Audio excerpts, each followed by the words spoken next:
Hello everyone, welcome to my channel. I am here to help you today. I know you use this video to fall asleep, so before that, like the video and subscribe to the channel. Also, where are you from and what time are you watching? Now get comfortable and relax. Case 1. It was late at night on August 30th, 2003 in Las Cruces, New Mexico. A 22-year-old college student named Katie Sepik had just left a party. She was upset, walking home alone, and didn't have her keys. By the next morning, she had disappeared. Her phone and purse were found, even her shoes, but Katie was nowhere to be seen. At first, no one could imagine what had happened, but the truth that would come out in the weeks and months that followed shocked everyone, her family, her friends, and the entire community. This is Katie's story. Katie Sepik came into the world on December 26, 1980, in the quiet town of Carlsbad, New Mexico. She was the firstborn of Dave and Jean Sepik, growing up alongside her younger siblings, AJ and Carolyn. From early on, Katie stood out, not just as the eldest, but as someone with a strong presence. She had a natural ability to take charge, yet never lost sight of being warm and protective toward the people she loved. To her brother AJ, Katie was more than a sister. She was a confidant and a guardian. Beneath her commanding nature was a vibrant sense of humor. Friends often described her as the kind of person who could make you laugh until your stomach hurt, even if the joke was on her. She was quick-witted and self-deprecating, able to turn any awkward moment into something charming and funny. People were drawn to Katie. Her confidence, her charm, and her genuine spirit made her well-loved wherever she went. Katie was studying business administration at New Mexico State University, and it was a field that suited her perfectly. Smart, calm under pressure, and driven, she had all the qualities of a future leader. She lived in an apartment on the east side of Las Cruces, conveniently close to campus. To help with expenses, she also worked part-time at a buzzing Mexican restaurant that was popular with locals and students alike. Though she was steadily working toward her degree, Katie wasn't entirely sure what came next. Her mother, Jayan, once said Katie dreamed big. She wanted to leave her mark on the world, to make a real difference. She didn't have a clear path yet, but she knew she was meant for something extraordinary. At the time, Katie was in a relationship with Joe Bischoff, a fellow student studying biochemistry. The two were inseparable, deeply in love, and full of plans for the future. Joe even gave her a diamond ring, a promise for the life they envisioned together after graduation. After earning her bachelor's degree, Katie was planning to continue with a master's program, while Joe returned to his hometown of Gallup for a new job. They weren't broken up, just taking different steps forward in their lives, still committed, still making time for each other whenever possible. But the future Katie had envisioned never came. On the night of August 30th, 2003, during Labor Day weekend, Katie, Joe, and her roommate Tracy attended a college party in a neighborhood not far from Katie's apartment. The plan was simple: enjoy the night and crash at the house afterward. But by morning, things had taken a terrifying turn. Tracy woke up to find Katie gone. Her purse, keys, and phone were all still at the house. Joe was there, but Katie had vanished. The two friends began calling everyone they could think of. When no one had seen her, they contacted Katie's parents, who were just as confused and concerned. By August 31st, Katie was officially reported missing. That same day, a horrifying discovery was made. Local residents passing near an old landfill site in Las Cruces stumbled upon something in the dirt, what appeared to be a woman's body. Police were called immediately. The scene was gruesome. The woman had clearly endured a violent assault. Her clothes had been removed, and she bore injuries that suggested she fought hard to defend herself. There were burns on the body, hinting that the attacker may have tried to set her on fire. Detectives also found fresh tire tracks nearby, suggesting that the body had been transported and left there after the crime took place elsewhere. Although her identity hadn't yet been confirmed, the recent missing persons report gave detectives a strong suspicion. Katie's father, Dave, was brought in to identify the body, and to his heartbreak, it was Katie. Investigators turned their attention to the people closest to her, starting with Joe and Tracy. Joe explained that they'd been at the party together, but at some point, Katie disappeared. He assumed she had simply gone home early. Only the next morning, when she didn't show up or respond, did he realize something was wrong. Meanwhile, another team of officers checked out Katie's apartment. What they found raised even more questions. Just below her bedroom window, a pair of women's shoes lay haphazardly discarded. They were Katie's. Looking up, detectives saw that the window screen had been removed and tossed aside. Nothing appeared to be broken, but it was clear someone had tried to get in or out. This led them to a possible scenario. Katie may have returned home from the party, realized she didn't have her keys, and decided to climb through her bedroom window to get inside. But whatever happened after that remains unclear. At first, it seemed like Katie Sapich had simply gone home from the party, exhausted and not wanting to walk back later to grab her things. That's what her friends assumed, anyway. But while they believed she was safe at home, investigators were piecing together a much darker possibility, one where Katie was attacked after returning to her apartment. But by whom? Was it a random predator, or did someone close to her have something to do with it? And most puzzling of all, why did Katie suddenly leave the party? Detectives circled back to question her friends once more, hoping to close some of the gaps in their timeline. That's when they discovered the reason Katie left. She had caught Joe, her boyfriend, kissing another girl at the party. Katie had stormed off, hurt and furious. This discovery put a new spotlight on Joe, not just because of the betrayal, but because he hadn't mentioned any of it during his initial interviews. When he was first questioned, Joe claimed to have no idea why Katie left. Now it seemed he had been keeping a crucial part of the story to himself. Understandably, this raised serious red flags. Joe later admitted that Katie was upset with him and left the party because of what she saw. He added that he drove past her house afterward to check on her, and even tried calling her the next morning. But this only deepened the investigators' suspicions, because Joe knew Katie had left her phone behind at the party. Why would he call a phone he knew she couldn't answer? To the detectives, it seemed like Joe might be trying to craft a narrative, and they began considering the possibility that he was involved in Katie's death. But they needed proof, and that meant DNA. Katie's attacker had left behind biological evidence, including skin under her fingernails, and DNA was also found on her body. This was the early 2000s, so DNA testing was possible, though not as advanced as today. Still, it was enough to rule suspects in or out. But when investigators asked Joe to submit a DNA sample, he flat out refused. That refusal sent shockwaves through the investigation. Katie's loved ones were devastated. Joe had been a part of their lives, someone they believed their daughter loved deeply. Now he was being uncooperative during the most crucial time. To Katie's family, it felt like betrayal on top of tragedy. Police were stuck. Their strongest lead was now stonewalling them. Without a DNA sample, they had no way to directly link or eliminate Joe as the suspect. In the meantime, they interviewed and tested every man who'd been close to Katie. But time after time, the DNA came back with no match. Joe remained under quiet surveillance, but he didn't do anything that screamed guilt. It left detectives frustrated and confused. Months passed. Then came a break. Investigators learned that Katie and Joe had been intimate on the night of the party. This led them to collect and test the bedding in Katie's apartment. Male DNA was found, presumably Joe's, but when it was compared to the DNA from the crime scene, there was no match. That was a huge moment. If the DNA on the bed belonged to Joe, then the DNA on Katie's body came from someone else. But to be certain, and to officially clear him, they needed Joe's DNA to compare directly. This time, Joe agreed. He finally submitted a sample, and when the results came back, it was confirmed. He wasn't the killer. Joe later explained his hesitation. He feared that since he and Katie had been physically close that night, his DNA might be misinterpreted and used against him. While his fear might have been valid, his silence cost the investigation valuable time. 3 whole months, in fact, during which Katie's case stalled. With Joe ruled out, detectives had to start over.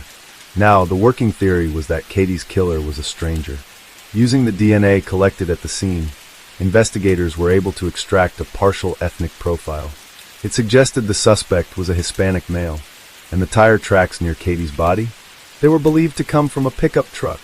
A Hispanic man, possibly driving a pickup. That was all they had to go on. Leads came and went. Every known offender in the region was investigated. Katie's parents even offered a $100,000 reward for information that could help solve the case. But nothing came up. Nothing stuck. The momentum of the investigation began to fade, and the weight of silence grew heavier for Katie's family. Katie's mother refused to let her daughter become another cold case. She fought hard to keep Katie's story alive, speaking out and pushing for answers. Still, days turned into weeks, then into years. Then, in December of 2006, a breakthrough came. A DNA match had finally been found. The DNA belonged to a 27-year-old man named Gabriel Avila.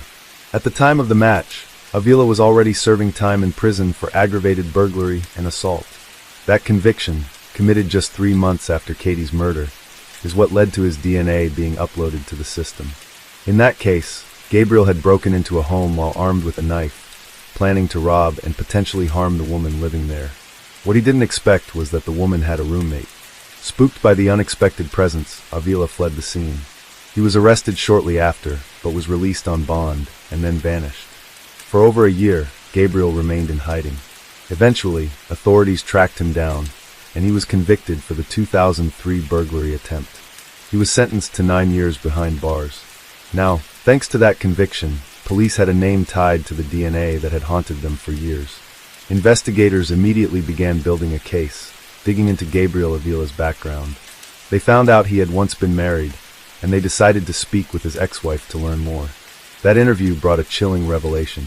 Back in 2003, Gabriel owned a pickup truck, the same type of vehicle suspected of being used to dump Katie's body. But what truly blew the case wide open was what Gabriel's ex-wife discovered in the truck's cup holder years earlier. A diamond ring. It wasn't just any ring. It was the same one Joe had given to Katie, a piece of jewelry she wore every single day. Her parents had even mentioned its absence when her body was found. For some reason, Gabriel had kept the ring. His ex-wife, believing he was cheating, had hung onto it as proof. What she didn't realize was that this ring would become the key piece of evidence linking Gabriel directly to Katie's murder. 3 years later, she still had the ring. She handed it over to detectives, who now had a physical item stolen from Katie, one that had stayed in the killer's possession all this time. With this new evidence, police headed to the prison to confront Gabriel. At first, he denied everything. He claimed not to know Katie. But the moment they placed the ring in front of him, his entire demeanor shifted. The facade crumbled. Gabriel Avila confessed. He told investigators he had never met Katie before that night. He had been driving around Las Cruces in his pickup truck when he nearly hit a young woman walking along the road. Katie. He offered her a ride home, but she declined and kept walking. That should have been the end of it. But instead, something dark inside Gabriel took over. He followed her. Katie had forgotten her keys and was trying to get back into her apartment by climbing through her bedroom window. That's when Gabriel attacked. He crept up behind her and dragged her to the ground. Katie fought back with everything she had, even scratching him in the struggle. But he was stronger. He overpowered her, sexually assaulted her, and then took her life. When asked why he didn't walk away after the assault, Gabriel said he was afraid Katie would report him. Afterward, he loaded Katie's body into his truck and drove to the landfill, where he tried to destroy all evidence by setting the scene on fire. But the fire didn't burn long enough or hot enough. Whether it was the wind or insufficient fuel, the flames died out and left behind the very evidence that would one day catch him. In December 2006, Gabriel Avila was officially charged with the assault and murder of Katie Sepich. He pled guilty. The court sentenced him to 69 years in prison, on top of the 9 years he was already serving. For Katie's loved ones, the news brought a mixture of relief and heartache. The person responsible was finally behind bars, but it had taken 3 agonizing years. And during that time, he had attempted another violent crime. Her family wasn't content to let that be the end of it. They turned their grief into action. Katie's parents began pushing for change. They advocated for legislation that would ensure that DNA is collected at the time of arrest for violent crimes, not after conviction. Their efforts led to the creation of the Katie Sepich Enhanced DNA Collection Act of 2010, better known as Katie's Law. This legislation aimed to empower law enforcement by using DNA technology earlier in the process. It allowed DNA to be collected from individuals arrested for serious crimes like murder, assault, abduction, and stalking. The goal was clear: catch dangerous individuals before they could harm anyone else. In a way, Katie did change the world, just not in the way anyone could have imagined. Her story inspired a national movement and helped bring about a powerful legal tool that continues to bring justice to families across the country. Katie's absence is felt deeply by those who loved her. Her smile, her spark, and her dreams live on in their hearts. And while no sentence could ever erase their pain, the Sepich family finds comfort in knowing that their daughter's legacy is protecting others and that she will never be forgotten. Katie had her entire life ahead of her, one filled with potential, ambition, and love. But in a single moment, a complete stranger took that all away. What remains is a story that is both heartbreaking and inspiring. A story of unimaginable loss, relentless pursuit of justice, and a family that refused to let their daughter's light be extinguished. Case 2. It was a normal Saturday morning in Bethesda, Maryland, when the manager of a Lululemon store showed up to open for the day. But the moment she walked inside, she knew something was wrong. The store was a mess, clothes everywhere, mannequins knocked over, and the floor had blood on it. As she stood there in shock, she heard something, a soft moan coming from the back. What she found next would leave everyone speechless. 2 employees had been inside the store the night before. Now one of them was dead, and the other was tied up and hurt. At first, it seemed like a terrible robbery gone wrong. But as police started asking questions, the story began to change. And what really happened that night was far worse than anyone imagined. Jana Murray entered the world on November 22, 1980, in Wichita, Kansas. She was the daughter of David and Phyllis Rosalind Murray. From a young age, Jana stood out for her adventurous spirit. She had a deep love for animals and dancing, and giving back was part of who she was. She spent much of her life volunteering. Her friends and family often described her as someone whose smile could light up any room. Jana also had an undeniable passion for travel. Her goal was to set foot on every continent, and she managed to visit all of them except Antarctica. For her 30th birthday, she marked the occasion by filming herself bungee jumping, perfectly capturing her thrill-seeking nature. Academically, Jana was a star. Her hard work earned her a scholarship that took her to Madrid, where she spent 2 years studying at St. Louis University. She later completed her Bachelor of Science degree at George Washington University in Washington, D.C. But Jana didn't stop there. She pushed forward and eventually earned dual master's degrees in communication and business administration from Johns Hopkins University. For her master's thesis, she focused on Lululemon Athletica, a premium yoga and fitness apparel brand.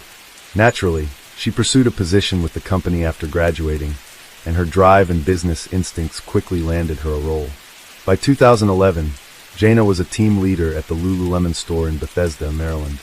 She was also close to finishing her second master's degree. Outside of work and school, Jana was in a happy relationship with her longtime boyfriend, Fraser Bozel. What she didn't know was that Fraser had begun researching engagement rings. He was preparing to propose. Life was falling into place beautifully for Jana. Her career was thriving, her education nearly complete, and her relationship was stronger than ever. A bright future was just around the corner. But everything changed on March 11, 2011. Jana's promising journey was suddenly cut short by a tragic and unimaginable event. The next morning, on March 12th, Rachel, the manager of the Lululemon store, arrived at the Bethesda location shortly before 8 a.m. to open up. Bethesda was generally considered a quiet, safe area, but when Rachel reached the entrance, she noticed the door wasn't locked. That was her first sign something was off. As she stepped inside, it was immediately clear that something terrible had happened. The store was in disarray. Mannequins were knocked over, clothes were scattered, and more horrifyingly, blood was splattered across the floors, walls, and ceiling. Still trying to make sense of the chaos, Rachel suddenly heard faint moaning. Someone was still inside and in pain. Overwhelmed with panic and fear, she ran out of the store and straight to the neighboring Apple store, where a long line of customers had gathered for the release of the new iPad 2. Among the crowd, one man named Ryan couldn't help but notice how distressed Rachel appeared as she stood outside the Lululemon store.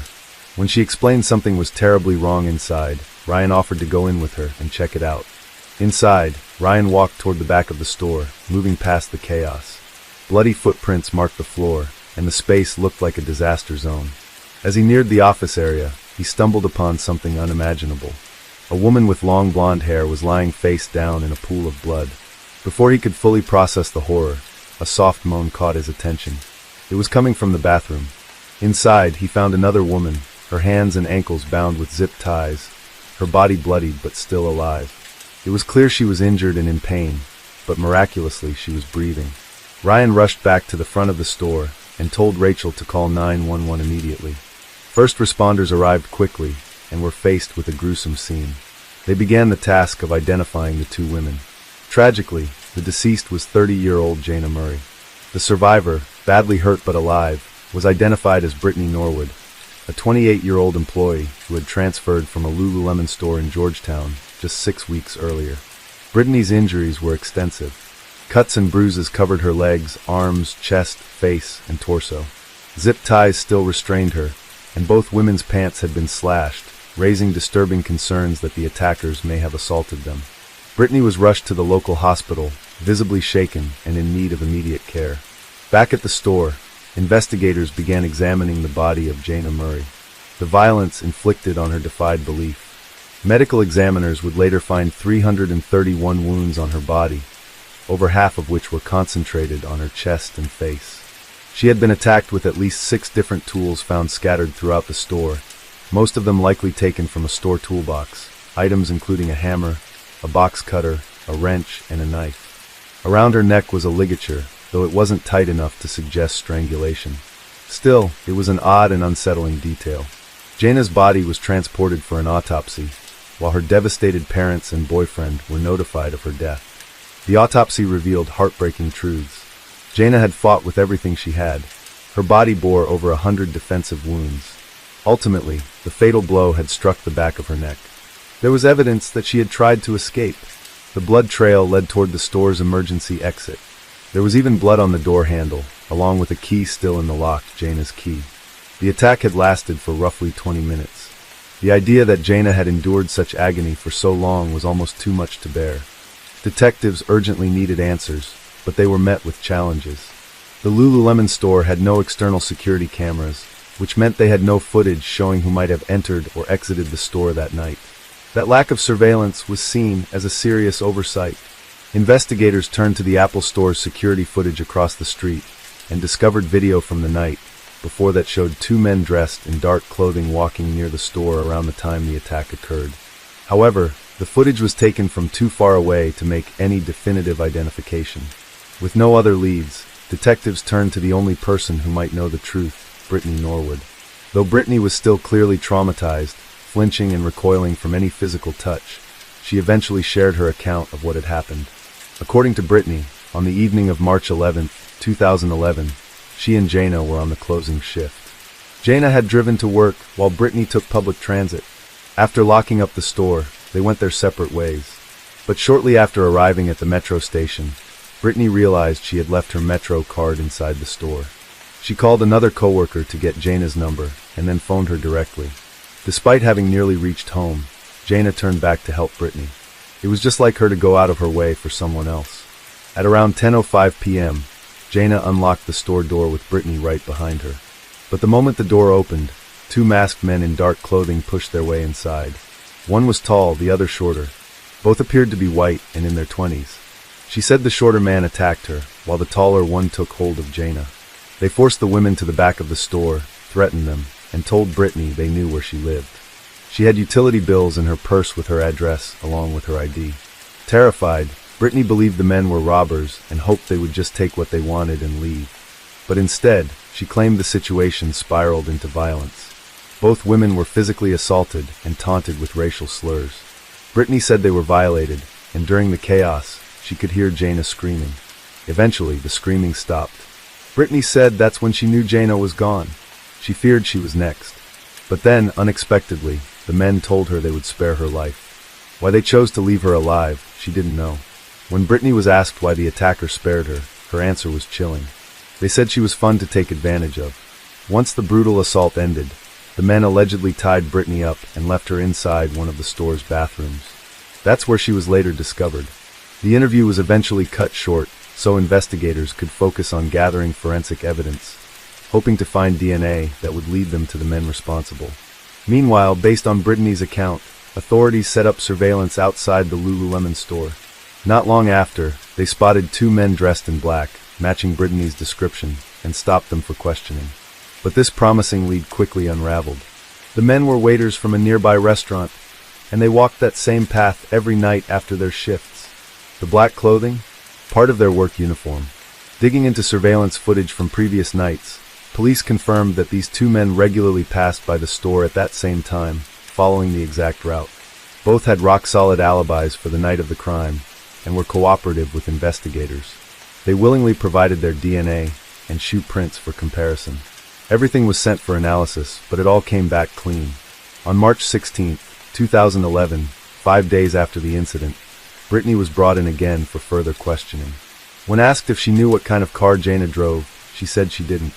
The interview wrapped up shortly after, but the next day a surprising twist. Brittany's siblings contacted the police and said she had something else to share.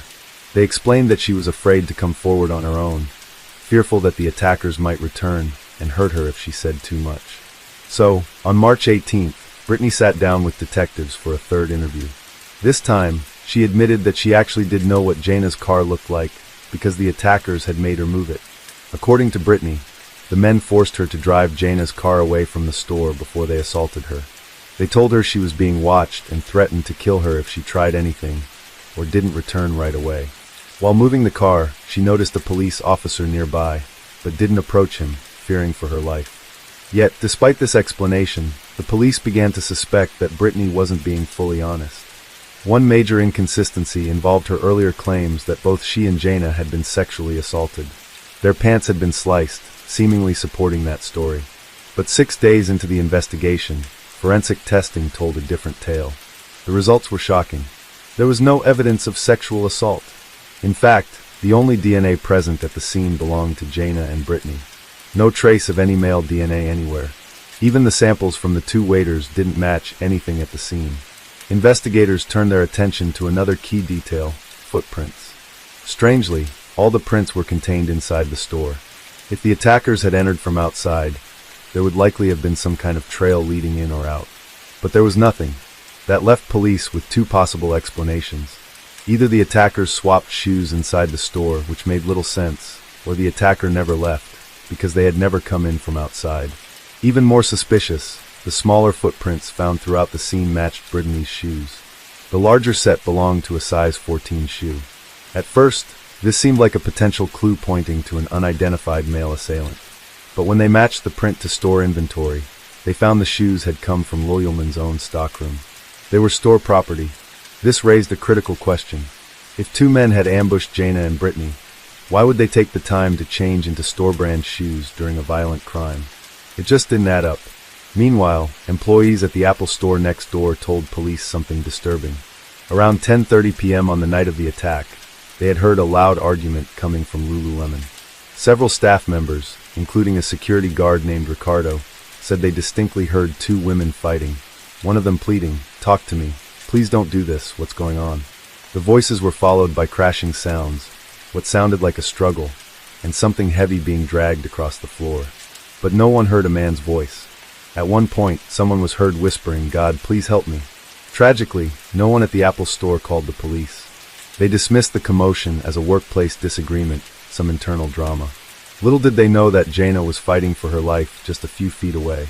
With all these discoveries piling up, detectives were growing more and more suspicious of Brittany. As investigators dug deeper into Brittany's background, one particular detail kept popping up, and it was more troubling than they could have imagined. Brittany Norwood had a secret, and it followed her long before she ever stepped foot into the Lululemon store. In college, Brittany had a reputation. Friends, roommates, and even teammates began to notice things disappearing: money, clothes, makeup. When it happened often enough, people started to talk, and eventually her kleptomaniac tendencies caught up with her. Reports were filed, and as a result, Brittany lost her scholarship and was expelled from school. By 2007, Brittany had relocated to Maryland and started working at a hotel. She quickly rose to a managerial role, but history repeated itself. When coworkers discovered that Brittany had been stealing from them, she was fired. Despite her rocky past, Brittany still had ambitions. She dreamed of becoming a personal trainer and eventually opening her own fitness center. Her job at Lululemon wasn't meant to be permanent. It was supposed to be a stepping stone toward a bigger goal. Jana Murray and Brittany weren't particularly close. They worked side by side, were friendly enough, but there wasn't much beyond that. Nothing suggested there was bad blood between them. So what triggered the horrifying events of March 11, 2011? That evening, before the store closed, employees went through the standard procedure, a mandatory bag check designed to prevent internal theft. Jana was tasked with inspecting Brittany's bag, and what she found raised a red flag. A pair of Lululemon leggings with the tag still attached sat inside. Jana didn't confront Brittany directly, but she contacted their manager and reported the incident. The manager told Jana she would handle it in the morning. Somehow Brittany found out. Later that night, after the store had closed and the employees had gone home, Brittany contacted Jana. She claimed she had left her Metro card at the store and needed help retrieving it. Jaina, being the kind and helpful person she was, agreed to return. What happened next is believed to have been a confrontation. Brittany possibly begging Jaina not to report her, hoping to avoid yet another firing. But when Jaina stood firm, refusing to back down, the situation turned volatile. Investigators believe Brittany attacked Jaina with store tools, items like a wrench, a hammer, a box cutter. As Jaina fought desperately to escape, trying to reason with Brittany, the assault escalated to a level of unimaginable brutality. After taking Jaina's life, Brittany moved her car to a different location to buy time and cover her tracks. A witness later reported seeing Brittany in the vehicle, and nearly 90 minutes later, she was still sitting there, possibly formulating the story she would tell next. Brittany returned to the store, put on size 14 shoes found on site, and staged the scene to look like a robbery gone wrong. She trashed the space, took cash from the registers, and then inflicted minor injuries on herself before zip-tying her own wrists and ankles. She placed herself in the bathroom and waited until morning, when coworkers discovered the horrifying scene. All of it a chillingly calculated attempt to divert suspicion. Jaina lost her life over a pair of stolen leggings. On March 18, 2011, exactly 1 week after the crime, Brittany Norwood was arrested. Prosecutors faced a challenge. They had to prove that this wasn't a spontaneous act of violence, but a premeditated murder. If they succeeded, Brittany would receive life without parole. Her defense team, however, aimed for a lesser charge, second-degree murder, arguing that she had snapped in the heat of the moment. The trial began in October 2011. The lead prosecutor, John McCarthy, painted Brittany as a manipulative woman and a compulsive liar. He laid out overwhelming forensic evidence and highlighted the inconsistencies in her story to prove that Brittany had planned the attack. Meanwhile, the defense admitted Brittany had killed Jaina, but argued that it was not pre-planned. They said it was a tragic case of a young woman who panicked and lost control, but the details told a different story. Jaina didn't die quickly. She fought hard, left behind a trail of blood, tried to escape, and endured a 20-minute-long attack. She was conscious through most of it. That kind of prolonged violence made it clear this wasn't impulsive. It was deliberate. The jury didn't need long to reach a decision. After just an hour of deliberation, they found Brittany Norwood guilty of first-degree murder.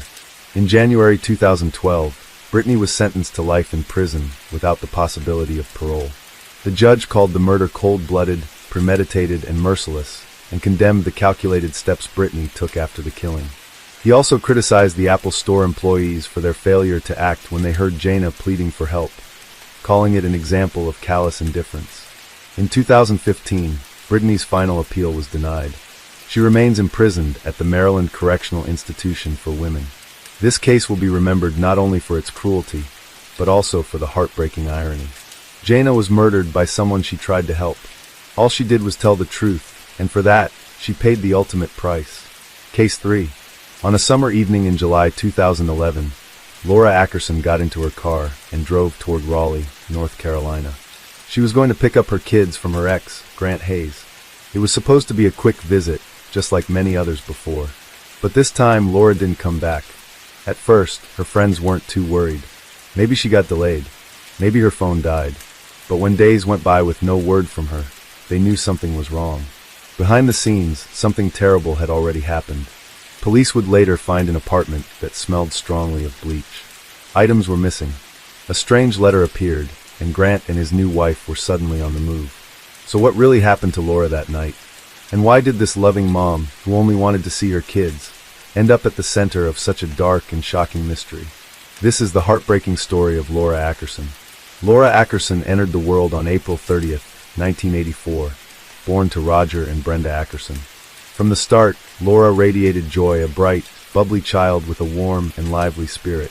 She spent her early years attending Grace Fellowship Church with her family, where she quickly became known for her sweet nature and gentle heart. While details about her early childhood remain scarce, everything changed for Laura in 1996. That year marked the collapse of what once seemed like a picture-perfect family. Her parents' constant fighting eventually led to divorce when Laura was just 12. The split hit her hard and left emotional scars that would linger. After the separation, Brenda took Laura and moved to Iowa. Laura later pursued graphic design at Kirkwood Community College, drawn by a natural flair for creativity. She had an instinct for art. Color, composition, and visual storytelling were second nature to her. Eventually, Laura relocated to Kingston, North Carolina, hoping for a fresh beginning. There, she attended a real estate school and found work in marketing and design. She also built a circle of close friends in nearby Raleigh. Having moved around so much growing up, Laura had never had a stable friend group. Finally, she felt like she belonged. In March 2007, while dining at a local restaurant, Laura met a man named Grant Hayes. Interestingly, they shared a birthday, April 30th, which sparked an immediate connection. Born in 1979 in Raleigh, Grant had a musical streak and a strong religious upbringing. He gained local recognition as a performer, playing small venues and bars, and had a magnetic personality that drew people in. Years before meeting Laura, Grant had married a woman named Emily Lovers, whom he'd fallen for soon after high school graduation. That relationship burned fast and bright, and then fizzled out.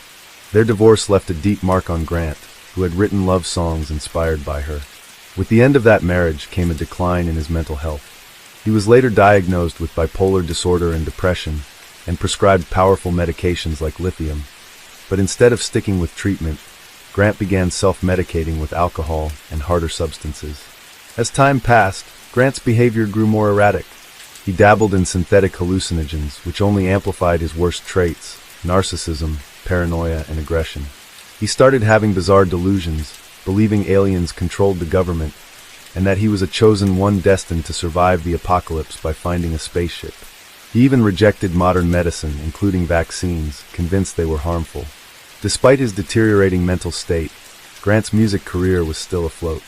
He was booking regular gigs, and that's around the time Laura came into his life. To outsiders, Grant might have looked like a rising star, but behind closed doors, his relationship with Laura quickly became toxic. He was controlling, physically and emotionally abusive, and chronically unfaithful. Laura, already emotionally fragile from her childhood, struggled to break free. He isolated her from her friends and dictated nearly every part of her life, from her social circle to her daily routine. Shockingly, the couple tied the knot just months after meeting.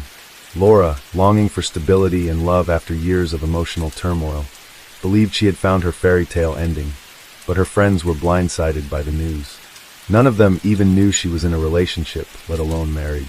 Still, they stood by her, hoping she had made the right choice. Not long after Laura became pregnant, she was overjoyed, imagining a fresh chapter as a mother. Grant, on the other hand, wasn't thrilled. The news only intensified his possessiveness. When their son, Grant Jr., was born 9 months later, Laura poured every bit of love she had into him. Naming the baby after himself seemed like a classic move from Grant. Not necessarily a sentimental one, but more a display of ego. Laura adored her son.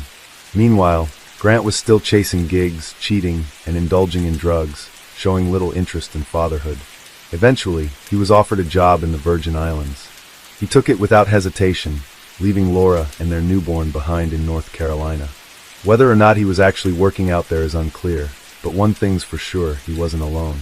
Grant began seeing a woman named Amanda Perry Tucker, a single mother and aspiring actress. Amanda had scored small, uncredited roles in shows like The Sopranos and The Stepford Wives, but her career hadn't taken off. And that's where another chapter in this tangled story begins. Grant Hayes was instantly drawn to Amanda Perry Tucker, and not just because of her charm. Amanda had money, nearly $200,000 in cash and $80,000 worth of jewelry, possibly from her previous divorce, though that's never been confirmed. At the time Grant met her, he was flat broke, no savings, no stability. But Amanda had resources, and that changed everything for him. Their relationship picked up quickly. For Grant, being with Amanda was more than romance, it was leverage. He flaunted the affair, making no effort to hide it from Laura. In fact, he used it as a weapon, taunting and ridiculing her at every opportunity. But then Laura did something Grant never saw coming. She'd had enough.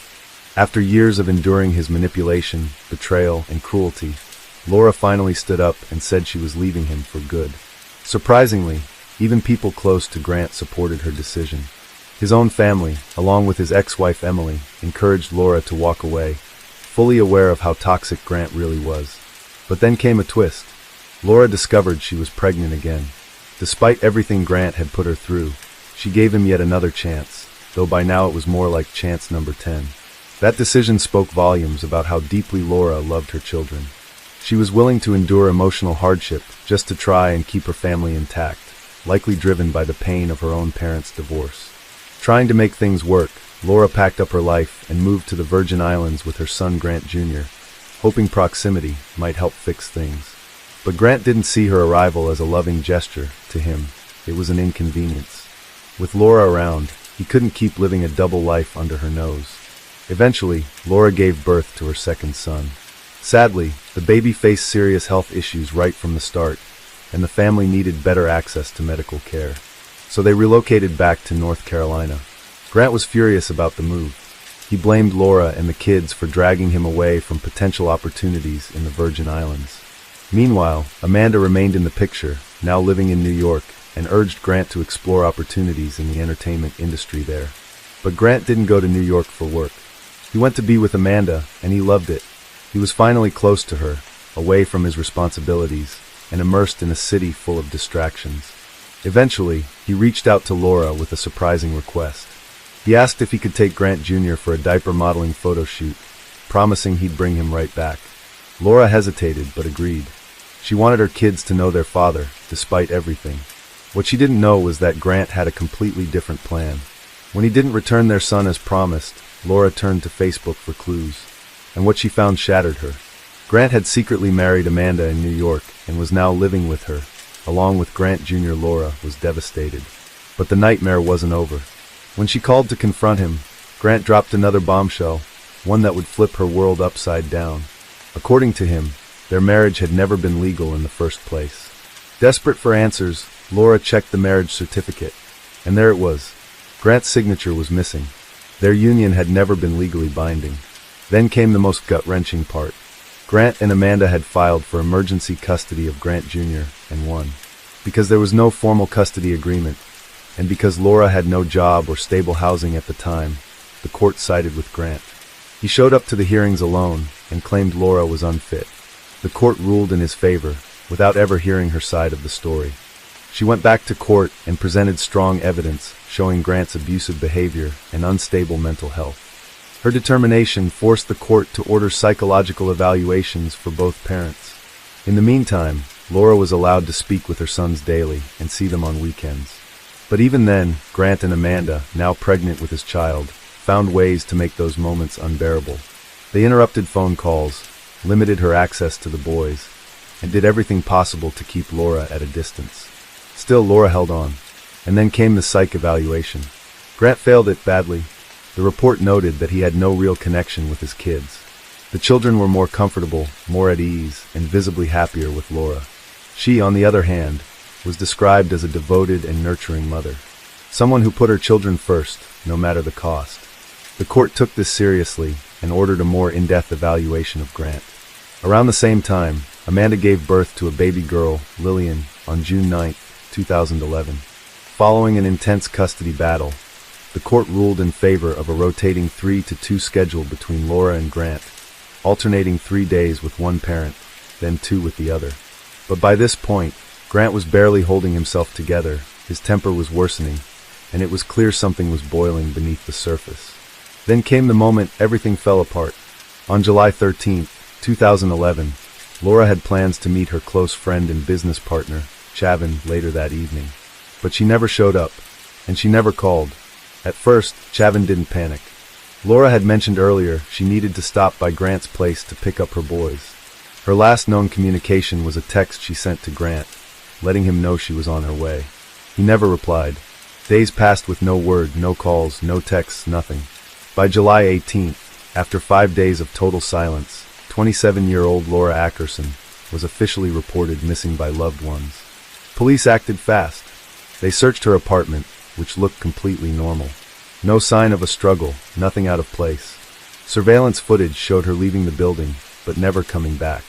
Their next stop was Grant and Amanda's apartment.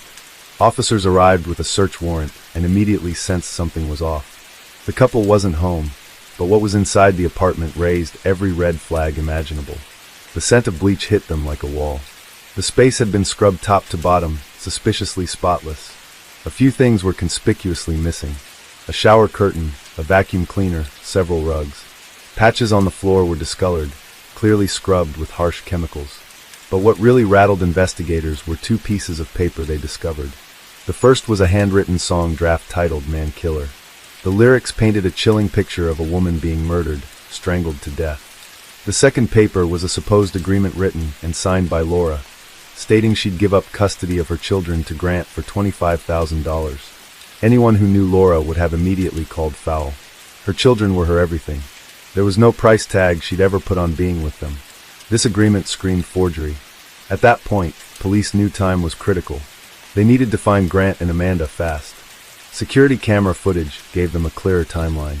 After July 13th, Amanda was spotted with the kids at a local Chick-fil-A. Grant, meanwhile, was seen shopping in the early hours of July 14th at both Walmart and Target in Raleigh. But what he purchased was downright disturbing. Goggles, bleach, trash bags, tape, a reciprocating saw and blades, and a lint roller. That wasn't all. Later that day, Amanda called her daughter with a strange request to take care of the kids for most of the day. Then, on July 16th, Grant was caught making another unnerving purchase, large quantities of ice and coolers. Shortly afterward, he rented a U-Haul trailer. He, Amanda, and the two boys headed to Richmond, Texas, supposedly to visit Amanda's sister, Karen Berry. They arrived around July 19th, but Grant made yet another suspicious stop, this time at a local Home Depot. His shopping list? Heavy-duty gloves and 8 bottles of acid. Texas police, now collaborating with North Carolina authorities, paid a visit to Karen Berry. What she told them was alarming. On the night of July 19th, Grant and Amanda had asked to borrow a boat. They wanted to go out to Oyster Creek, a remote gator-filled canal with thick vegetation and murky water. Grant and Amanda asked whether the alligators in Oyster Creek ate humans, whether wild hogs could consume flesh, and whether bloodthirsty sharks were native to Texas waters. Karen assumed these were just strange city questions. But to investigators, it was clear they were scouting a body dump site. A team of officers was sent to Oyster Creek immediately. Another team combed the area for surveillance footage. Tragically, both efforts bore fruit. In Oyster Creek, after hours of carefully navigating dangerous waters filled with reeds and lily pads, police discovered remains. They had found Laura. What was left of her had been so badly mutilated that even determining the exact cause of death was difficult. But forensic examiners concluded she had likely died from manual strangulation or a powerful blow to the neck. The evidence was overwhelming. The bleach-soaked apartment, the forged custody letter, the disturbing purchases, the chilling lyrics, and the remains in Oyster Creek.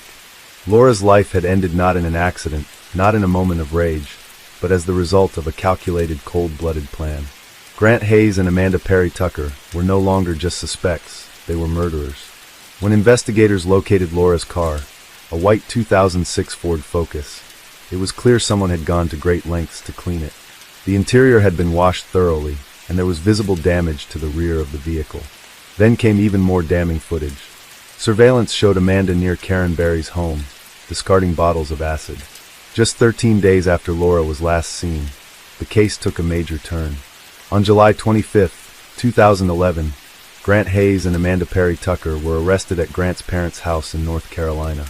Both were charged in connection with Laura's death. Their trials were held separately, and as expected, each tried to shift the blame. Grant claimed that Laura had shown up at the apartment on July 13th and threatened Amanda, saying she'd take her daughter the same way her own sons had been taken. According to Grant, Amanda lashed out during the confrontation and killed Laura, while he only helped cover it up. Amanda, on the other hand, painted herself as a victim. She said Grant had been emotionally abusive and manipulative for years. Her version of events claimed that Laura and Grant got into a heated argument, and Laura accidentally hit her head during the fight, something Amanda conveniently didn't witness because she was in another room with the children.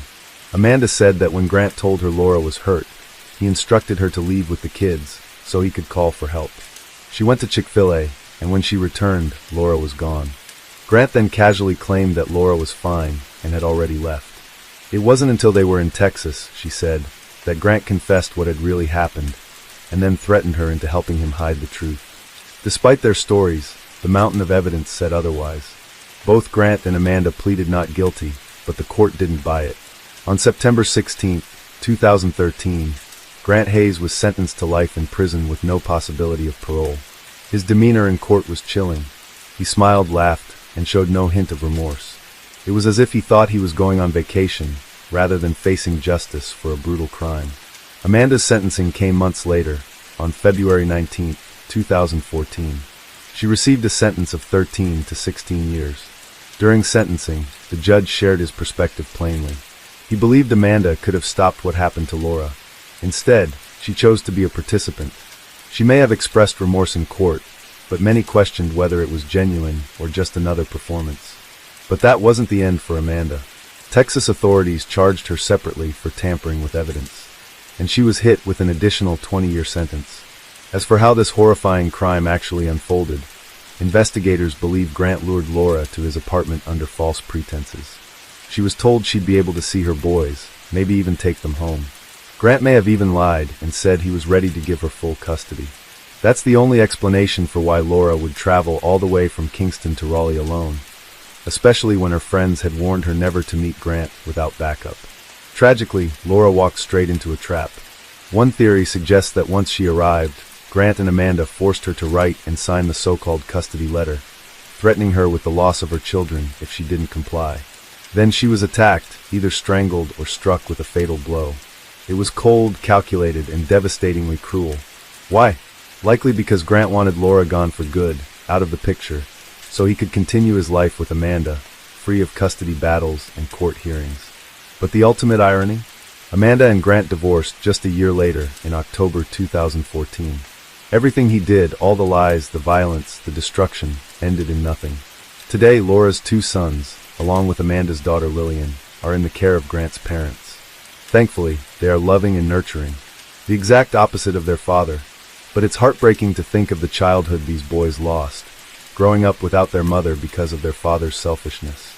Laura Ackerson was a vibrant, loving, creative woman, a devoted mother, a loyal friend, and a daughter who deserved so much more. Her death was the result of manipulation, control, and cruelty at its worst. And it's a powerful reminder of the importance of knowing your worth, setting boundaries, and walking away from those who mean you harm, no matter how much love you think you have to give. Laura didn't get the chance to start fresh, but maybe her story will help someone else realize it's never too late to choose yourself. Case 4. It started off like a normal night. Patrick Sean Betts, an 11-year-old boy from Upland, California, was out with his mom and sister at their favorite pizza place. He was happy, laughing, and doing what most kids loved to do in the 80s, playing arcade games and eating pizza.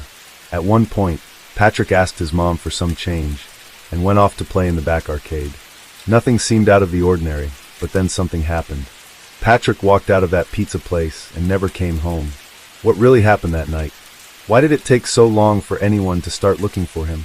And how could a case with so many strange twists go unnoticed for so long? Patrick Sean Betts was born on June 21, 1976, to Dennis and Barbara Betts, longtime residents of Upland, California.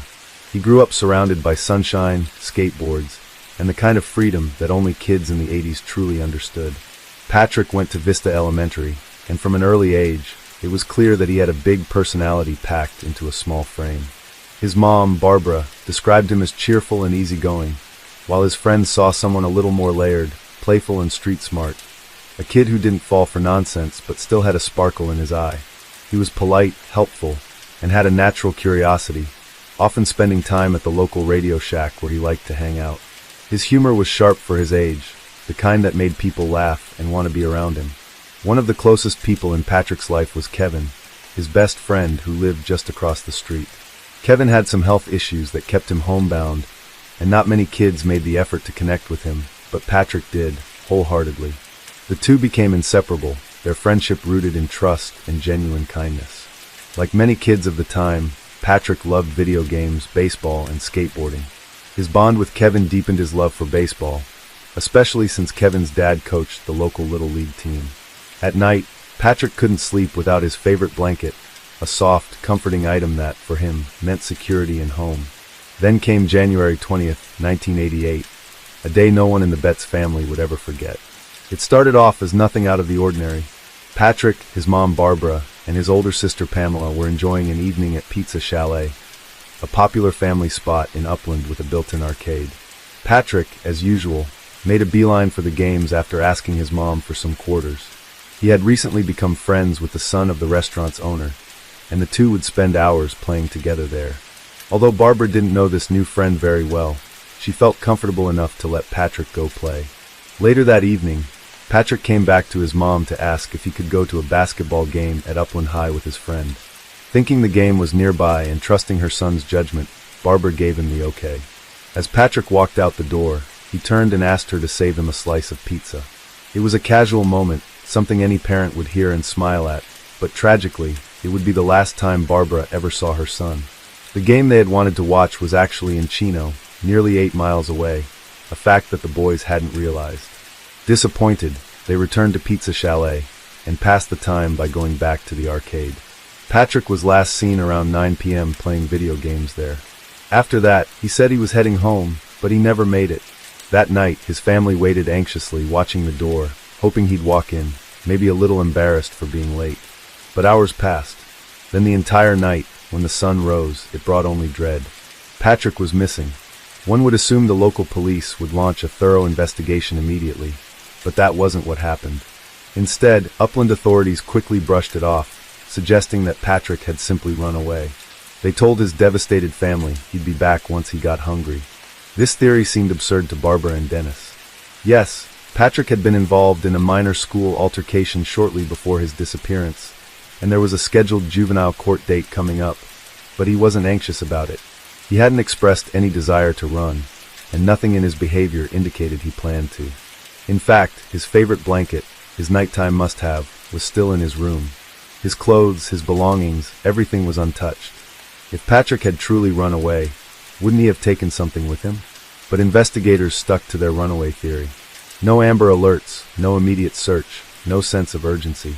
To make matters worse, Upland wasn't exactly the safest town. With a population of just over 78,000, the city had a crime rate a few percentage points higher than the national average. Statistically, 5 serious crimes happen there every day, enough to raise red flags, especially when a child vanished. Determined not to let their son become just another missing poster on a wall, the family launched their own search, going door to door through Upland with flyers and questions, for anyone who might have seen something, anything. Their first stop, of course, was Pizza Chalet, the last place Patrick had been seen. They asked around, desperate for a lead, and finally caught a possible break. A woman who worked at a nearby beauty supply store mentioned seeing Patrick walk in with an older teenage boy. At first, it seemed like a glimmer of hope, but the woman's memory was hazy. The details kept slipping. First she was sure, then unsure, and at one point she couldn't even recall if Patrick had been alone or not. The Betts family suspected the boy might have been the son of the pizzeria owner, but since the witness couldn't describe the teen clearly, there was no way to confirm it. Just like that, the lead fizzled out and they were back to square one. The emotional toll was unbearable. The family was growing more frantic by the day, and their pleas to the police became more desperate. They insisted again and again that Patrick had not run away. Finally, after nearly 4 months of pushing, the authorities agreed to fully investigate. But by then, for precious months had already passed. When it comes to missing persons, the first 48 to 72 hours are vital. It's during this short window that evidence is still fresh, and the chances of finding someone alive are significantly higher. Once that window closes, the likelihood of answers or recovery drops dramatically, and the Betts family knew it. Though they were relieved to see law enforcement finally involved, they couldn't shake the gut-wrenching feeling that the delay had cost them everything. Adding to their heartbreak was the complete lack of media coverage. Because police had initially labeled Patrick as a runaway, his disappearance was met with silence. Only a few articles ever made it to print, and there was virtually no attention from TV or local news outlets. It was as if Patrick had been forgotten before the search had even begun. But the family remembered everything, and they never stopped watching for anything strange. The day after Patrick vanished, something chilling happened. Sierra Vista Elementary received a phone call. The woman on the other end claimed to be Patrick's grandmother and told the school that he wouldn't be returning because he was moving to Washington to live with her. The call was deeply unsettling. For one, the voice didn't belong to Patrick's actual grandmother, but more disturbingly, the caller knew specific details. The name of Patrick's school and the fact that his real grandmother had once lived in Washington. In reality, Patrick's grandmother had moved from Washington to California months before his disappearance. She had been battling cancer, and Patrick adored her. He was always by her side, helping however he could. Tragically, she passed away still not knowing what had happened to her grandson. The eerie phone call left the family shaken. Was it someone trying to cover their tracks? Or a cruel prank? Either way, it added to the growing list of mysteries surrounding Patrick's disappearance. And because it was 1988, there was no way to trace the call. No caller ID, no digital footprint, just one more dead end. But the oddities didn't stop there.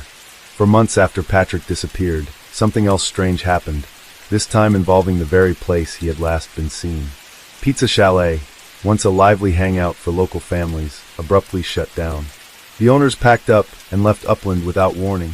Word soon got out that they had relocated to Los Angeles, and when police followed up, they found the family, but only briefly. Before long, they left again, this time reportedly heading overseas to the Middle East, their country of origin. To the Betts family, this wasn't just odd, it was alarming. Why would a thriving business vanish so suddenly? Why leave so quickly, right after a child had gone missing on their premises? Investigators managed to track down the owners in Los Angeles, but not for long. Once they left the country, the trail went cold again. And worse, no one ever learned the name of the owner's son. The same boy Patrick had been seen playing with that night. That meant police couldn't interview him, and the possible connection the beauty store clerk mentioned could never be confirmed. Once again, the Betts family found themselves at a dead end. Their frustration was mounting.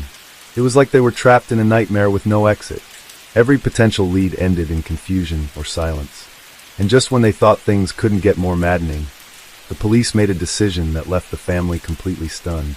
At one point, for reasons that still remain unclear, investigators in Upland turned their attention to an unexpected suspect, Patrick's older brother. He was just 15 years old when Patrick went missing, and yet somehow, police became convinced he was involved. How they arrived at that conclusion is anyone's guess. The problem? There wasn't a shred of evidence backing their claims. Patrick's brother had an ironclad alibi. On the night Patrick vanished, he was hundreds of miles away in San Francisco, performing with his band. His fellow bandmates confirmed he'd been on stage that entire night, 7 hours from Upland. There was no possible way he could have been involved, but that didn't stop the police. Without notifying his family, they took the teenager in for questioning and kept him for over 5 hours. When the Betts family finally found out and rushed to the station, they were horrified to learn he was in the middle of a polygraph test, a test he reportedly failed. From there, things escalated. Officers even ordered him to write a confession, despite having no grounds for such a demand. The Betts family was furious. Their grief had already consumed them, and now they were forced to watch another son get emotionally torn apart over baseless accusations. Tragically, the ordeal left permanent scars. Already struggling with anxiety, Patrick's brother later developed PTSD, a diagnosis that only deepened the community's suspicions instead of evoking sympathy. People assumed his trauma was a sign of guilt, when in reality, it was the aftermath of being wrongfully targeted at such a young age. Sadly, this wasn't the last time Upland investigators turned the Betts family's life upside down. In 1991, more than 3 years after Patrick vanished, the family was jolted awake before dawn by loud knocks and flashing lights. At 6 in the morning, Upland police returned, this time armed with a search warrant. The family, still disoriented and confused, looked out their windows to find their home surrounded by officers, bloodhounds, and even people in hazmat suits. They hadn't been given any warning or explanation. The search went on for more than 12 hours, stretching into the evening. Every room was examined, the backyard was combed through, and all without telling the family what they were even looking for. Months later, they finally found out why. An anonymous tip had been phoned in, claiming Patrick's body was buried somewhere beneath the house. Without verifying the legitimacy of the call, investigators charged ahead and treated the family like suspects. The experience left them shattered. According to Patrick's sister, who had just given birth to twins at the time, the officers were cold and dismissive, completely devoid of compassion. The search yielded nothing. Just like the tip, it led nowhere. And still no answers. Despite everything the family endured, Patrick's case remained in the shadows. It barely received any attention from the media.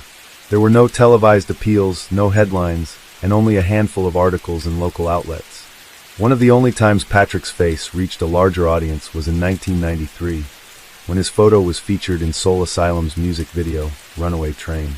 The video was part of a powerful campaign to raise awareness about missing children. Alongside 35 other faces, Patrick's image appeared, flickering on screen in the hope that someone somewhere might recognize him. And while the campaign was a rare success, 26 of the 36 children featured were found. It wasn't enough to bring Patrick home. Years passed. The case went cold. Then something strange happened. What happened next only deepened the mystery surrounding Patrick's disappearance. One day, while Patrick's nephew, now grown and working as a security officer, was on duty, an older man approached him and started making small talk. Nothing seemed unusual at first, until the stranger casually referred to Patrick by the name Sean. That was the name Patrick's friends and family always used, his middle name, the one rarely mentioned in public. The nephew had never shared that detail. What followed was even more disturbing.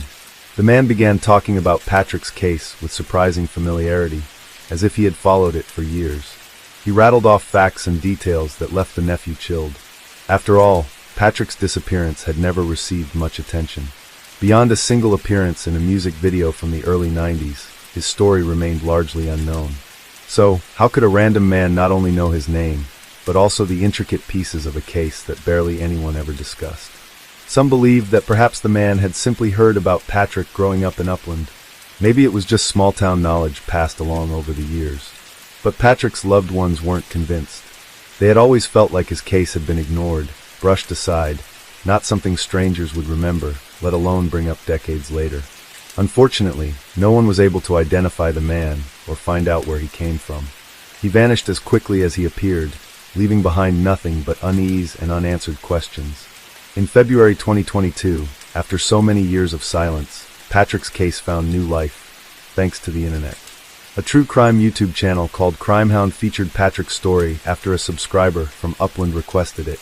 That same month, a Upland City Council meeting became an emotional moment of public plea, as Patrick's 73-year-old mother, Barbara, and his sister, Pamela, stood before the mayor and council members asking for help. Stephen was also present and shared Patrick's story with the officials, hoping it would finally lead to answers. During that meeting, Barbara revealed something heartbreaking. Her husband, Dennis, Patrick's father, had passed away back in 2009 without ever knowing what happened to his son. Her voice trembled with grief as she explained that while she no longer believed Patrick was alive, she still clung to one final wish, to bring him home, even if it was only to lay him to rest. After more than 3 decades, her pain had not faded. It had simply settled deeper. Pamela, too, made a powerful demand. She urged law enforcement to use modern investigative tools, DNA profiling, forensic databases, anything available now that hadn't existed back then. Technology had evolved, she argued, and so had the chances of solving cold cases. But investigators hit the same wall they always had. Without a suspect or even a person of interest, they had no one from whom to collect DNA. Still, something had shifted. After years of stagnation, new eyes were finally looking at the case. Detectives began re-examining witness statements and reviewing possible leads. While no major breakthroughs had come yet, the renewed attention offered something the Betts family hadn't felt in years: hope. Sadly, Barbara's health was beginning to decline. Pamela expressed that they were now racing against time, not just to solve the mystery, but to give her mother the closure she had waited far too long for. Patrick would be 48 years old today. The idea that he might still be alive seems more and more unlikely. And yet, the thought that he may have been kidnapped and raised by someone else still lingers in the background. If he were out there, wouldn't he have come forward by now? Still, hope doesn't fade easily. Even if Patrick is no longer alive, the Betts family simply wants the truth. They want to know what happened. They want justice. They want peace. America, don't miss out. Case 5. Between 1977 and 1993, the strangled bodies of these 6 women were discovered in secluded areas around Kansas City, Missouri. But before you start thinking this is about Henry Wallace, the Charlotte Strangler, or Anthony Sowell, the Cleveland Strangler, which we've already covered, this is a completely different case. It remained a mystery for decades, until DNA advancements finally exposed the truth. And unlike the others, this killer managed to escape justice for decades, only to keep insisting he's innocent even after being directly linked to his victims. In fact, here's what he had to say. Because you believe you're an innocent man. No, I don't believe it. I know I am. Okay. And here's what his peers have to say about him. He was always eager to help or happy to help, and he never complained. He just did his job and did it with a smile. We've heard it time and time again. People who seem harmless, the kind you'd never suspect, turning out to be cold-blooded serial killers. And after covering so many cases, one thing stands out. Most of these killers targeted vulnerable women. Why? Because even back then, they knew the harsh truth that if a woman went missing, the cops wouldn't care. In this case, it's a chilling example of exactly that. It all started with Stacy L. Swafford, a 17-year-old girl who had run away from home and was trying to survive on the streets of Kansas City. Her body was found on April 17, 1977, face down in a vacant lot. An autopsy confirmed she had been strangled. Her mother, Georgine Swafford, never recovered from the loss and eventually passed away from alcohol poisoning, holding on to the belief that she would see her daughter again in heaven. Then came Gwendolyn Kazine, the youngest of the victims. Just 15 years old, she was found on January 23, 1980. Her body left behind a building with wire wrapped around her neck and wrists. She had been working as a prostitute, and her father had reported her missing only a day before, though he hadn't seen her for over a week. Her death, like the others, was ruled as strangulation. Margaret J. Miller, another 17-year-old girl, was found on May 9, 1982, in an open field by a teenage boy walking to his grandmother's house. She had been working on Troost Avenue, and when police found her, some of her belongings were missing. The cause of death? Strangulation. Catherine M. Berry was different. She wasn't a prostitute, but a woman struggling with mental illness after the birth of her third child. She lived on the streets, accepting rides from strangers. On March 14, 1986, her body was discovered in an abandoned building, covered with leaves, a nylon stocking around her neck. She too had been strangled. Naomi Kelly was a 23-year-old single mother trying to turn her life around. She had been studying business and raising 2 children, but on August 16, 1986, she was found in a rundown park, a towel tied around her neck and face. Her autopsy confirmed strangulation. Debbie Blevins, 32, was found naked except for pink socks on November 27, 1986. Her body had been dumped in front of a church after she had fallen into drug addiction. She left behind a 9-year-old daughter. The cause of death? Strangulation. And Barnes was 36 when her body was discovered near downtown Kansas City on April 17, 1987, exactly 10 years after Stacy L. Swafford was found. She had worked as a housekeeper and exotic dancer, but also engaged in prostitution. Like the others, she had been strangled. Kelly A. Ford was only 20 when she was found in Roanoke Park on June 9, 1987.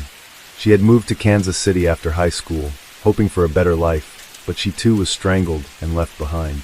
Angela M. Mayhew, 19, was discovered face down on the side of the road on September 12, 1987. She had been strangled, and police later found hairs on her sweater that connected her death to the others. Shalia Ingold, 36, was found inside a van outside an auto repair shop on November 3, 1987. Her rings were missing, and her cause of death was, once again, strangulation. Carmeline R. Hibbs, 30, was found in a parking lot on December 19, 1987. She had been strangled and left behind like so many others. Connie Luther, 29, was found lying on a snowdrift on January 11, 1993. A shoelace was wrapped around her neck. She had been one of 5 children raised by a single mother who had passed away the year before. One by one women were turning up, assaulted, strangled, and left for dead. The patterns were screaming at the cops, yet somehow nobody put the pieces together. And if you think that's the worst of it, oh, you have no idea. There were more victims, so many more. But here's the part that'll make your blood boil. The man responsible was arrested multiple times for assault, and every single time he walked free. If the system had done its job, these women might still be alive. But it didn't. And the man behind this nightmare? Lorenzo Gilliard, the trash collector strangler. But here's what makes it even scarier. Lorenzo Gilliard wasn't some creepy guy lurking in the shadows. No, he was the last person you'd suspect. A hard-working trash truck driver who climbed his way up to management. A guy with a friendly smile, a solid job, and coworkers who swore he was one of the nicest people around. And that right there? That's the terrifying part. Because time and time again, history has proven that the most dangerous killers, they aren't the ones hiding in the dark. They're the ones hiding in plain sight. Born and raised in Kansas City, Missouri, Lorenzo was one of 5 children. Even as a child, his aggressive nature stood out. At school, he played sports with his brothers. but his larger-than-average size made him intimidating. And he didn't just use his strength on the field. He had a reputation for bullying smaller kids. His lack of discipline, poor grades, and constant skipping of school led him to drop out before he could even reach the 10th grade. By the mid-1960s, he met a young woman named Rena Hill, and the two quickly became a couple. Their relationship took a serious turn when Rena became pregnant, and on November 20th, 1968, they got married. But tying the knot didn't change Lorenzo's violent tendencies. Instead, he fell deeper into crime and began showing disturbing behaviors toward women. In January of 1969, he was arrested for assaulting and sexually touching a girl he knew. However, he was released after what authorities called a reconciliation agreement, in which the victim retracted her statement after Lorenzo apologized. But an apology wasn't going to stop him from harming more women. Adding to the horror, his family history was just as disturbing. In 1970, his own father, Lorenzo Gilliard Sr., was convicted of rape. Just 2 years later, Lorenzo Jr. found himself in trouble again, this time for sexually violating and assaulting another woman. She bravely identified him in a police lineup, saying he had choked her unconscious. But somehow, the authorities decided her testimony wasn't strong enough, and they dropped the charges. That single decision, letting him go, turned out to be a catastrophic mistake.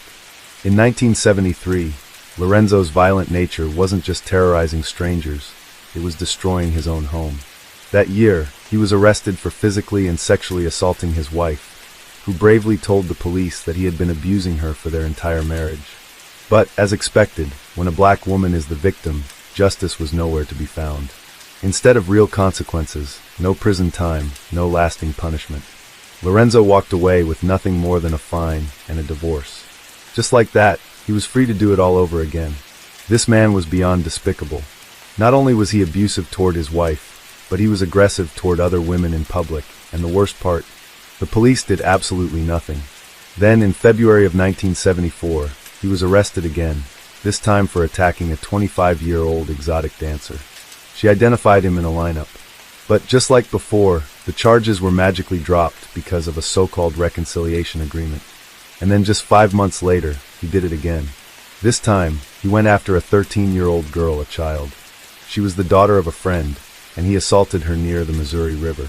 But when the girl changed her statement, the charges were dropped again. So let that sink in. A fully grown man harmed a 13-year-old, and he still walked free. However, this time, he got a tiny bit of punishment, if you can even call it that. He was convicted of an unlawful act with a minor and sentenced to 9 months in jail. 9 months. That's it. Less than a year. Not even long enough for the world to forget his name.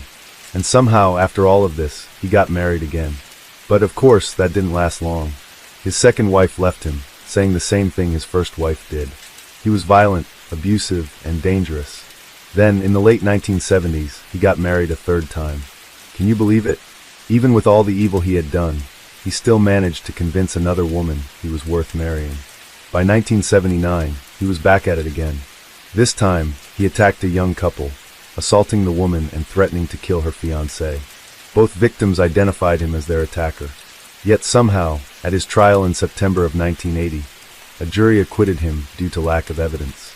A few months later, he was arrested for aggravated assault against his third wife. And guess what? Another joke of a punishment, a fine, and another divorce. That's it. He walked free yet again. Then came 1981, and things escalated to an entirely new level of horror. He attacked his ex-wife not once, but twice. The first time, he knocked out her front teeth. The second time, he stabbed her in the hand with an ice pick. Surely, this had to be the moment they finally locked him up, right? Wrong. He was charged with third-degree assault, but was let off with probation. Fast forward to 1991, and surprise, surprise, he was arrested yet again, this time for theft. But he paid $3,500 in bail and walked free. The following spring, he finally received 4 years in prison. Not for his past violent crimes, not for hurting women, not for assaulting a child, but for violating his probation. Imagine that. All the women he hurt, all the lives he destroyed, and what finally put him behind bars was violating probation. Not the blood on his hands, not the years of trauma he inflicted, just a probation violation. And here's another twist in this nightmare story. His sister Patricia Dixon was just as deadly. In 1983, She was convicted of murdering a client while working as a prostitute and was sentenced to 11 years in prison. Then came January 10, 1983. Lorenzo was released from prison, only to be thrown back in shortly after when he was arrested in Wyandotte County, Kansas, for making bomb threats. But just like every other time, his stay in jail didn't last long. By late 1985, he was back on the streets, free to continue his life as if nothing had happened. In January of 1986, he landed a job as a garbage man at Defenbaugh Disposal Service, where his father worked in the maintenance department. Just a regular guy with a regular job, living a regular life. At least, that's how it seemed. But the truth? Lorenzo's past was far from forgotten.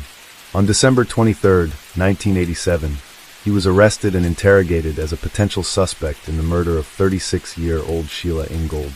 The police took his blood sample, hoping it would tie him to the crime. But just like every other time, there wasn't enough evidence to keep him locked up. And so, he walked free once again.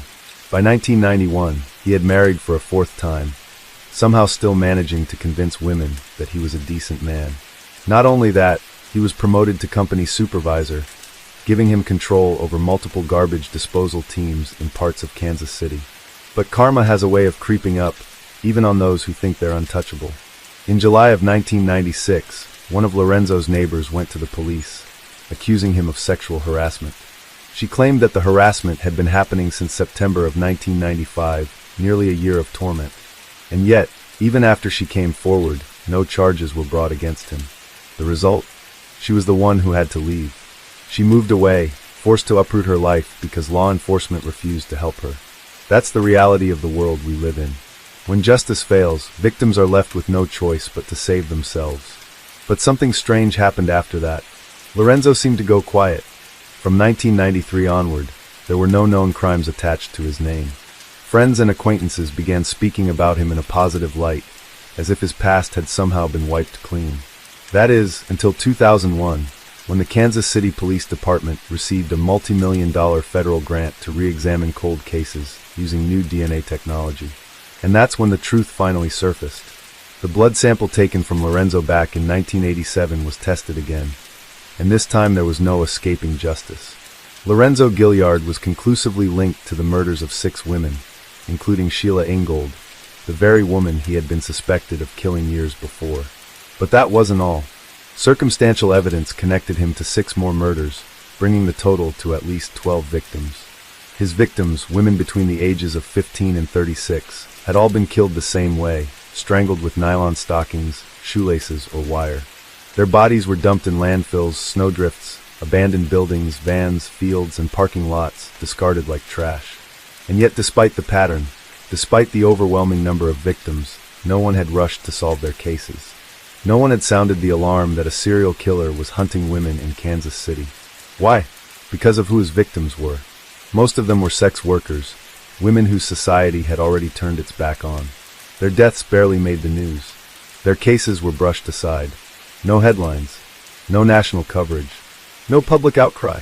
Just another woman found dead in a landfill, barely more than a footnote in history. In addition to the women we already know Lorenzo Gilliard killed, there were others.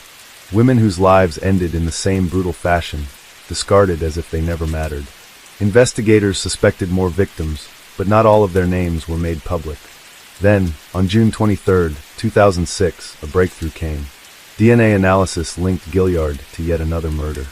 Helga Kruger, a 26-year-old Austrian immigrant, came to America chasing the promise of a better life. Instead, in February of 1989, she met a violent and tragic end. Her body was discovered, strangled with a towel.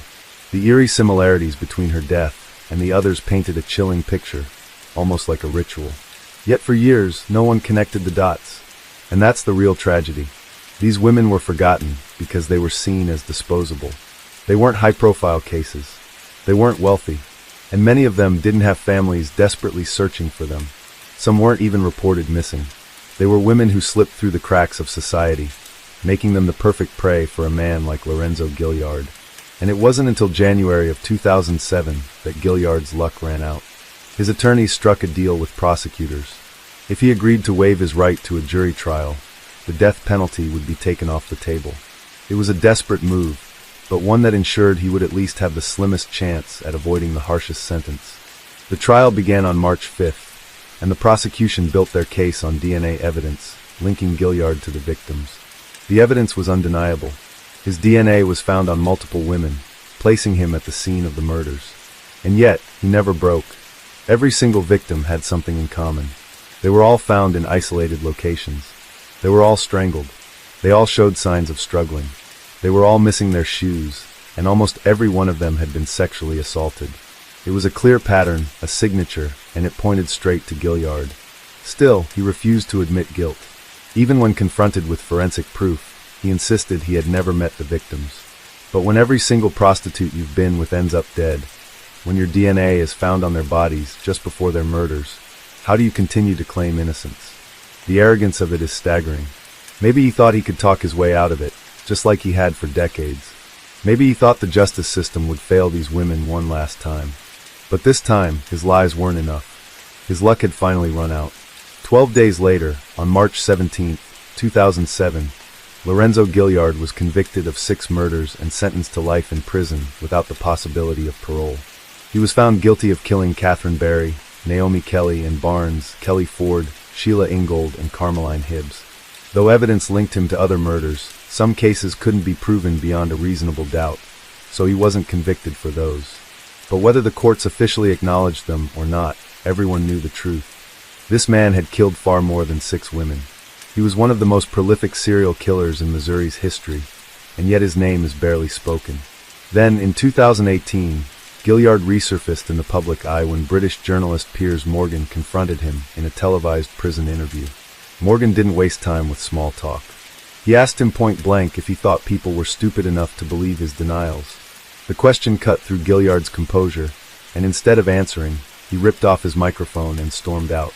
Even now, in his 70s, serving multiple life sentences, he refuses to admit what he did. He still clings to the lies that allowed him to kill for so long. This case is a brutal reminder of how easily some victims are ignored. These women were abandoned in life and forgotten in death, and that's why it's important to remember them, to say their names, to refuse to let their stories fade into nothing. Because if we don't, then killers like Lorenzo Gilliard get exactly what they want: erased victims, unanswered questions, and the comfort of knowing that no one cared enough to fight for justice. Now, I want to hear your thoughts on this. Case 6. These 2 little boys were the perfect example of how sometimes the real danger isn't lurking outside. It's sitting right across the dinner table. On the night of November 26, 2001, a quiet evening in Cantonment, Florida erupted into chaos. A frantic 911 call sent firefighters racing to a home engulfed in flames. First responders rushed in, expecting to find a tragic accident, maybe even a desperate attempt at escape gone wrong. But as they made their way inside, what they discovered was far worse than a fire. Lying motionless on the living room floor was 40-year-old Terry King. His body was twisted unnaturally, his head bashed in with such force that his skull was shattered beyond recognition. The fire, now clearly an afterthought, had been set to cover up something much darker. Terry hadn't died in the flames. Instead, he had been murdered in cold blood. But as investigators processed the gruesome scene, they quickly realized something even more disturbing. Terry's 2 sons, 13-year-old Derek and 12-year-old Alex, were nowhere to be found. At first, the situation seemed like an unspeakable tragedy. A father dead, his children possibly kidnapped, or even worse, trapped inside the burning house. But the truth that unfolded over the next few hours was something no one could have expected. When authorities located Derek and Alex nearby, the boys didn't run. They didn't cry. They didn't even hesitate. Instead, they calmly confessed. They had taken a baseball bat, crept into their father's room while he slept, and repeatedly beat him until his skull caved in. And then, as if that wasn't horrifying enough, they set the house on fire in an attempt to erase their crime. At first, their reasoning seemed simple. They claimed their father was too strict, that his punishments were too harsh. Spankings, rules, a home with too many restrictions. That was why they did it, they said. But something about their confession felt off. Their words were rehearsed, their emotions strangely absent. And then, just as quickly as they had admitted to the crime, they changed their story. Now, they said they weren't acting alone. A new name surfaced. 40-year-old Ricky Chavez, a local man who had been a family friend. According to the boys, Chavez had manipulated them, convinced them to kill their father, and after the crime, took them in, washing their bloody clothes and coaching them on what to say. He had given them a place to stay, a place where they wouldn't have to follow rules or face their father's discipline. But when pressed for details, the story changed yet again. Suddenly, Derek and Alex claimed that they never killed their father at all. Ricky Chavez had done it, they insisted. He had beaten Terry to death, then forced them to take the blame. Each new version of events contradicted the last, leaving investigators struggling to separate truth from lies. But then a chilling revelation came to light, one that would shake the case to its core. Alex revealed that his relationship with Ricky Chavez wasn't just that of a family friend. According to him, Chavez had manipulated him into believing they were in love. He described a twisted dynamic where Chavez, a grown man, had taken advantage of him, convincing him that they shared something special. With every revelation, the case became more unsettling. Was this the story of two boys rebelling against an overly strict father? Or were they victims themselves, manipulated by a predator who had used them to carry out his own dark agenda? Before we begin to dissect every inch of this case, let's take a moment to understand the King family first. Terry Lee King was born in Florida on April 17, 1961. He met Janet Little at a young age, and by the time Terry was 23, the two had started living together. They went on to have two sons, Derek, born in 1988, and Alex, who followed just 14 months later. Life wasn't easy for the young couple. Financial struggles weighed them down, and by the time their boys were just toddlers, things took a turn for the worse. Their relationship fell apart, but even after breaking up, Terry and Janet continued living under the same roof for about 2 years. During this time, Janet gave birth to twins fathered by another man. Despite their split, Terry attempted to co-parent all 4 children with Janet, trying to make the best of a complicated situation. But raising 4 young children with limited resources became overwhelming. Desperate for a solution, the couple turned to the Heritage Christian Academy, a church-run institution that provided shelter for struggling families. The director introduced them to the idea of open adoptions, assuring them that their children would live with new families while still staying in touch with their biological parents. Believing this was in their children's best interest, Terry and Janet made the heartbreaking decision to give them up. Soon after, Janet moved out of Terry's home, leaving him behind to start over. Terry picked up another job, but it paid little, and he was barely getting by. 8 months later, another blow hit the family. The church shut down, unable to afford the costs of caring for the children. The 4 siblings were separated, each sent to different families across the state. Derek and Alex, once inseparable, were now miles apart. Alex, in particular, struggled. No matter how much his new family tried, he couldn't adjust. He cried endlessly, mourning the loss of his father. His distress became so unbearable that his foster parents ultimately sent him back to Terry. The boy clung to his father like a lifeline, refusing to be apart from him again. While Terry worked, Alex would sit quietly in the lunchroom playing by himself, and at night, he made a makeshift bed by pushing 2 chairs together, anything just to be near his dad. Meanwhile, Derek took a different path. As he grew older, his rebellious streak intensified. By the year 2001, Janet received a call from his foster parents. They could no longer handle him. They were at their breaking point, and just like that, Derek was sent back to Terry, reuniting with his younger brother. Around the same time, Janet had moved to Lexington, Kentucky, after marrying another man, while Terry had finally reached some stability. He had bought a rental home with a large garden, creating what seemed like a fresh start for his boys. Derek and Alex were enrolled at Ransom Middle School, and at first, things seemed to be settling down. They were bright kids, performing above average in their classes. But just as life started to resemble some kind of normalcy, everything unraveled. On November 16th, the boys vanished. Terry reported them missing, frantic with worry. Days passed, and then he received a phone call from his own children. They told him to stop looking for them, but Terry refused to give up. Frustrated by what he believed was police inaction, he even went to the local news, pleading for help. Then, on November 24th, there was a breakthrough. Derek was found wandering near a wooded area in Pace. The next day, Alex resurfaced, returning home. Neighbors saw the 3 of them together, preparing to leave the house to visit a friend. It looked like things might return to normal. Later that night, they came back home. But within hours, their house was engulfed in flames. Firefighters rushed to the scene, but what they found inside was far more horrifying than the fire itself. Authorities quickly pieced together the gruesome truth. The attack had happened in the dead of night. Terry had been asleep in his recliner, completely unaware that his own children were lurking in the shadows. Derek, gripping an aluminum baseball bat, struck the first blow.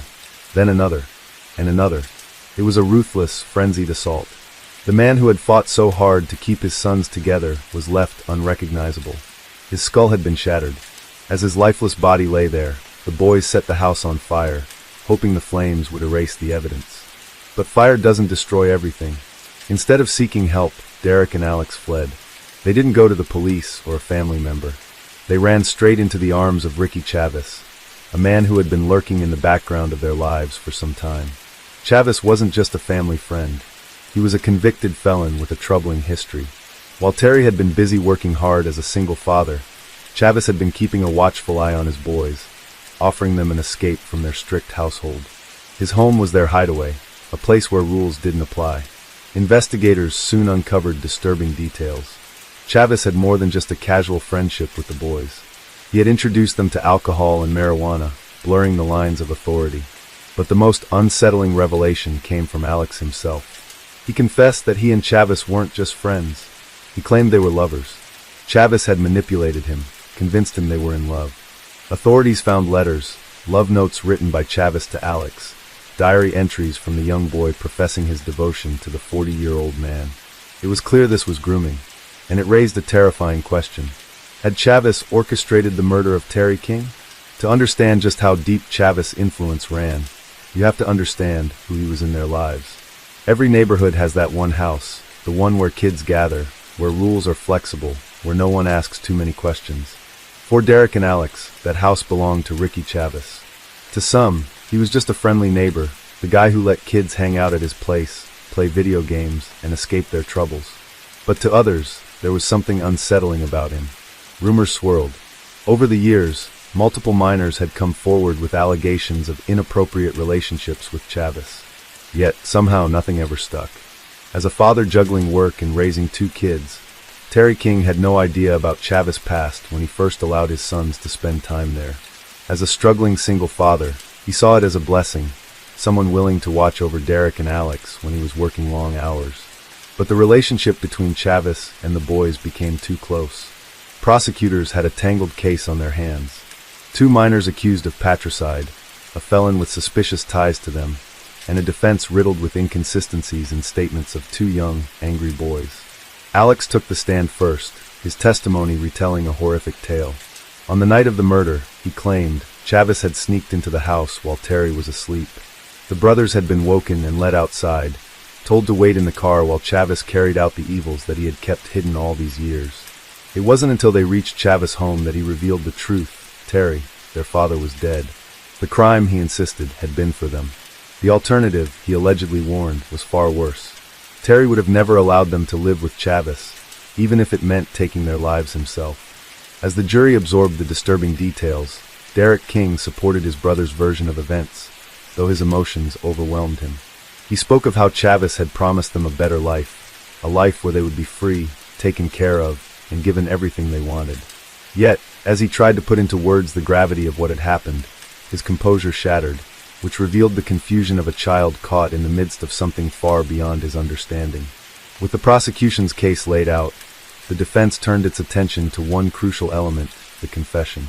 When the boys had first been arrested, they had admitted to the crime, offering chilling descriptions of their father's final moments.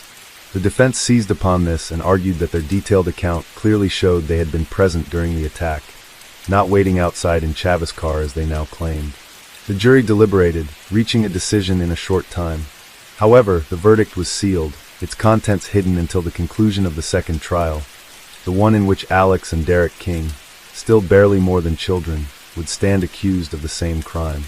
As the trial of the King brothers commenced, the 2 young defendants now sat in the courtroom in their best clothes, no longer just witnesses but accused murderers. The prosecution put forth an argument backed by tangible evidence that Alex had harbored a deep resentment toward his father and had convinced his younger brother to act. The motive, they argued, lay in Alex's infatuation with Chavez, a man who had fed him fantasies of love and freedom from his evil father. This was backed by the letters that were found at the scene, one of which read something like this: My life used to be cloudy before I made friends with Rick. My ultimate goal in life now is what is. It is about sharing your life with someone else's.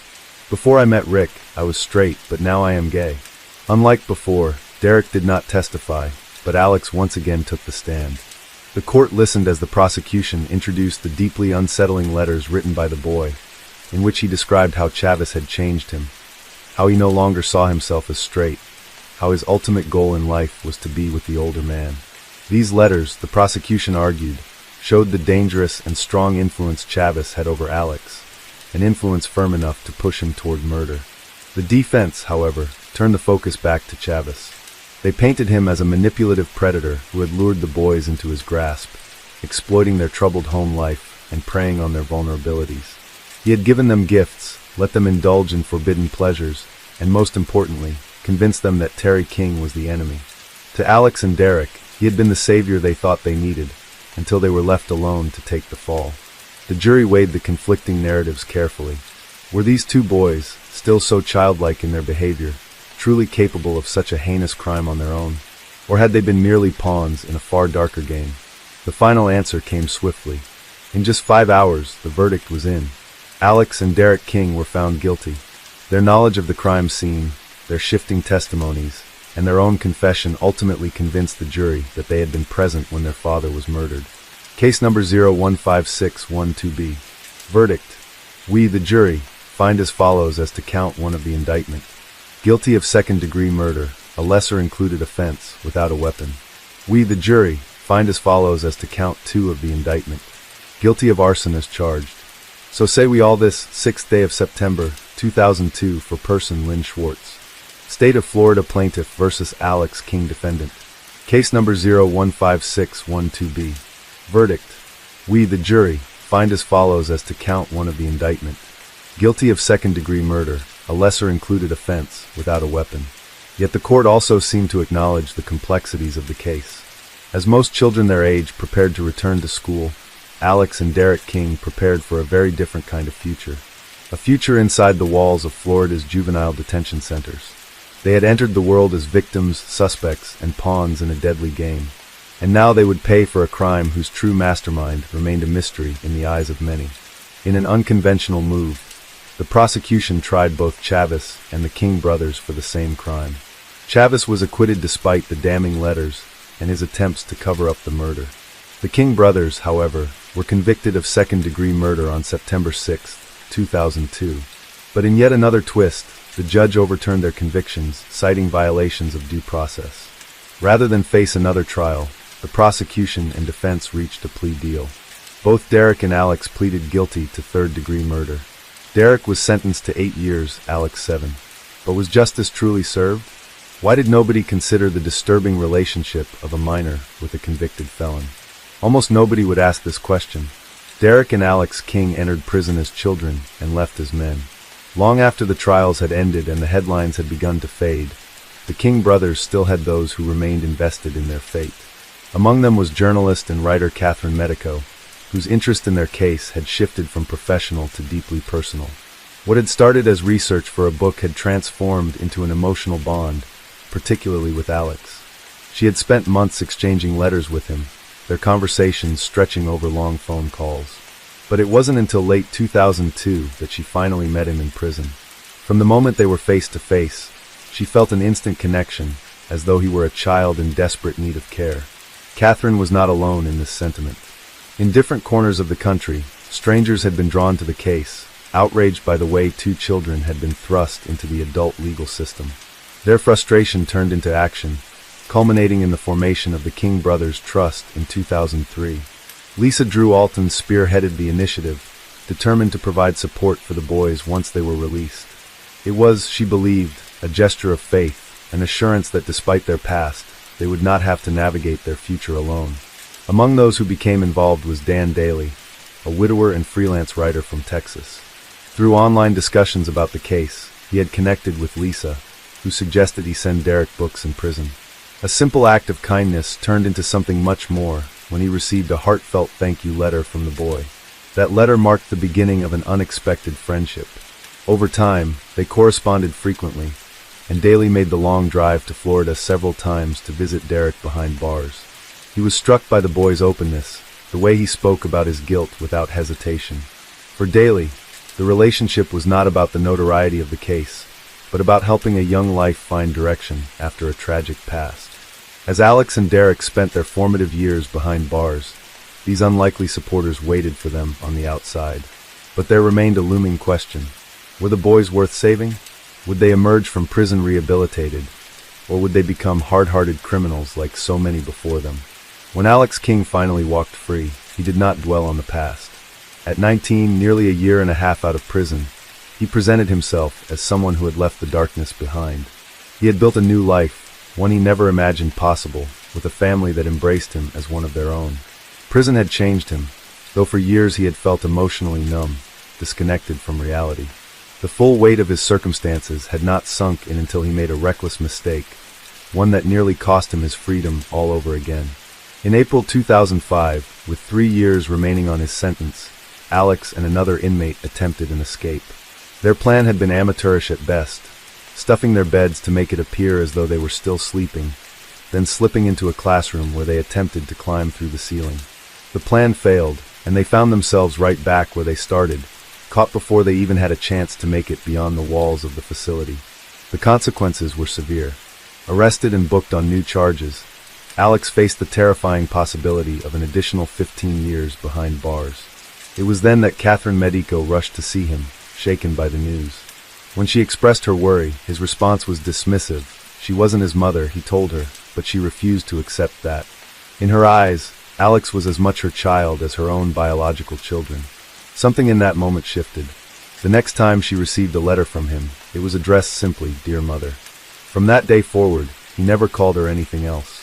Derek was released at the age of 20 in 2009, after serving 7 years. Alex was freed a year earlier, in 2008, at the age of 18.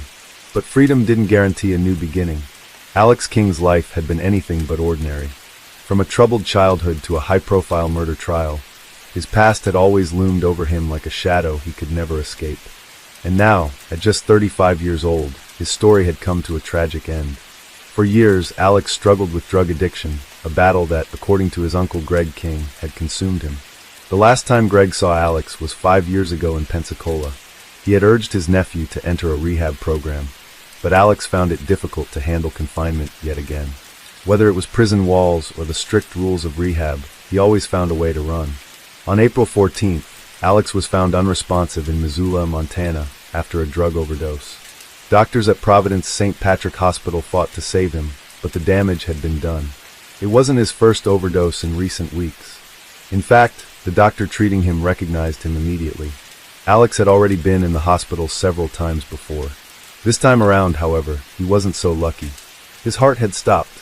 Medical staff worked desperately to revive him, but after days on life support, Alex King was declared legally dead on April 23, 2024. His family gathered for a final goodbye, though not in person. His last moments were witnessed through a screen, a heartbreaking farewell from miles away. He had once been the boy at the center of a case that captivated the nation, the child who made a confession that changed everything. But in the end, Alex King was just another lost soul, caught in the tight grip of a past that never let him go. And Ricky Chavez? He remains incarcerated, serving a 35-year sentence, not for murder, but for false imprisonment and being an accessory to the crime.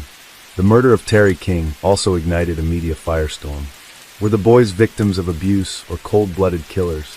A book, A Perversion of Justice, a Southern Tragedy of Murder, Lies and Innocence Betrayed, argued that they were innocent. But Assistant State Attorney David Rimmer had his own take. There will always be people who believe Derek and Alex are innocent, just like there will always be people who believe that Michael Jackson is innocent. The murder of Terry King was not just a local tragedy. It became a nationwide sensation, dividing public opinion and sparking heated debates about justice, abuse, and manipulation. One of the most controversial takes on the case came from authors Catherine Medico and Molly Barrows in their book, A Perversion of Justice, a Southern Tragedy of Murder, Lies and Innocence Betrayed. The book painted the King brothers not as cold-blooded killers, but as victims, children caught in a web of manipulation and discrepancies in the legal system. It suggested that the justice system failed them, raising a question that left goosebumps. Were the boys innocent all along? Years after their release, Derek and Alex King sat down for an exclusive Dateline NBC interview in a special titled Second Chances. For the first time in years, the brothers reunited on camera, their faces now marked by time and the weight of their past. They reflected on the choices that led them to that fateful night and the scars they carried from it. The case was also the subject of Evil Kin Season 1, Episode 5, titled Deadly Darlings. The episode delved deep into the chilling bond between the King brothers and the sinister influence of Ricky Chavez. The legal battle that followed was examined in American Justice Season 12, Episode 21, Blood Brothers, the Derek and Alex King case. It presented the twists and turns of the trial, leaving audiences to decide, were these boys monsters or merely pawns in a much larger, darker game? Even decades later, the story of Terry King's murder remains as unsettling as ever. Some still believe justice was served, while others insist that the full truth has yet to be uncovered. Case 7. This was the last the world saw of Raymond Radema, jailed for life for killing 7 people. This man was convicted of slaughtering 7 people, including his own children, and as you can see, he still had the audacity to blow a kiss at the camera as if nothing had happened. That eerie moment alone cements him as one of the most cold-blooded mass murderers in New Zealand, and the name starts with Raymond Wayne Radema, a man whose actions shook the peaceful town of Masterton, a place where people believed they were safe, where families built their lives, and where crime on such a horrific scale was nearly unthinkable. But in June of the year 1992, that belief was shattered forever. Masterton, at that time, was a relatively small and tight-knit community, known for its rural charm and quiet suburban life. Located in the Wairarapa region, the town was surrounded by lush green farmland, rolling hills, and a landscape that painted a picture of serenity. The economy was primarily driven by agriculture, with sheep farming being one of the dominant industries. Many of the town's residents either worked in farming or supporting industries such as wool processing, small-scale manufacturing, and retail. The pace of life was slow and predictable, and violent crime was a rarity. However, beneath this picturesque surface, economic struggles were beginning to take root. The early 90s saw New Zealand grappling with the effects of economic reforms from the previous decade. Many families, particularly those in working-class communities like Masterton, were feeling the pressure of rising unemployment and financial instability. Jobs were scarce, wages were low, and welfare support was often inadequate. For someone like Radema, who was already struggling to provide for his family, these factors only added to his growing frustration and desperation. Now, while there's not much known about the early life of Radema, or even how he met his wife, what we do know is that by the beginning of that fateful year, his life had begun to spiral downward. At the age of 25, Radema and his wife Toni were struggling to keep their heads above water. Financial hardship weighed them down, making it impossible for them to keep up with the rising rent. With 3 young children to care for, they were forced to move into Toni's parents' home on Judd Street, Masterton. Living under the same roof as extended family members wasn't easy. The house was crowded, tensions were high, and Radema's relationship with Toni was crumbling under the pressure. Arguments became more frequent, emotions ran high, and resentment festered. It was in this suffocating environment that the seeds of rage were planted. As the months dragged on, Radema's anger only grew. It wasn't just the financial struggles, though they played a significant role. It was the feeling of being powerless, of being unwanted, of watching his world crumble before his eyes. He reached out for help. He sought assistance from social services, hoping for some relief, some way to get back on his feet. But the help he needed never came. He was left to stew in his despair, and that despair quickly turned into a murderous rage. By June, Radema's marriage had completely fallen apart. A serious altercation between him, his wife, and her family was the final breaking point. He was thrown out of the house, rejected, cast aside. With nowhere to go and no support, his mind began to unravel. Days of little sleep, wandering with nothing but his anger and hopelessness for company, led him to one horrifying conclusion. If he couldn't have his family, no one would. On the night of June 26, 1992, Toni left the house to meet her parents, Philip and Rebecca Ferguson, at a local pub. She left behind her 3 young sons, Pierre, Barney, and Stacy, under the care of her sister, Nicola. Also in the house that night were Toni's brother, Philip, Nicola's de facto partner, Bevan Tepu, and their young son, Stephen. It was at precisely 9:25 in the evening when Raymond Radama stormed back into the house, armed with a knife and a softball bat. The brutal attack that followed was nothing short of a massacre. He slaughtered everyone inside. He bludgeoned and stabbed 7 people to death, showing no mercy. Even his own children, his flesh and blood, were not spared. In a chilling act, he placed their lifeless bodies on his wife's bed and laid a Bible on top of them, as if it were some twisted attempt at absolution. The adults were no luckier.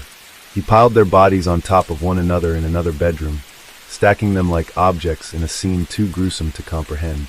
But Radama's bloodlust was not yet satisfied. He sat in the house, waiting for Tony and her parents to return, so he could finish what he had started. When they finally walked through the door, the nightmare continued. Nicola's father, Philip, was the first to be attacked.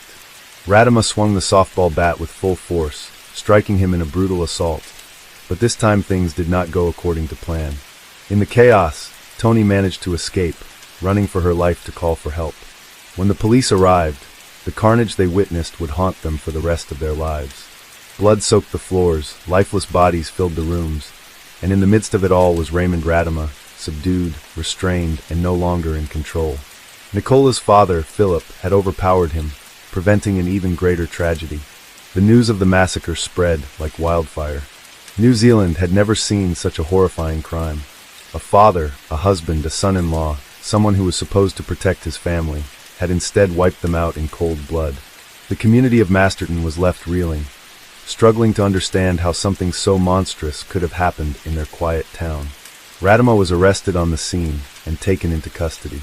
His initial demeanor was eerily calm, as if he had accepted his fate. He offered little resistance, making no attempt to flee. During questioning, he showed minimal emotion, providing cold, matter-of-fact responses.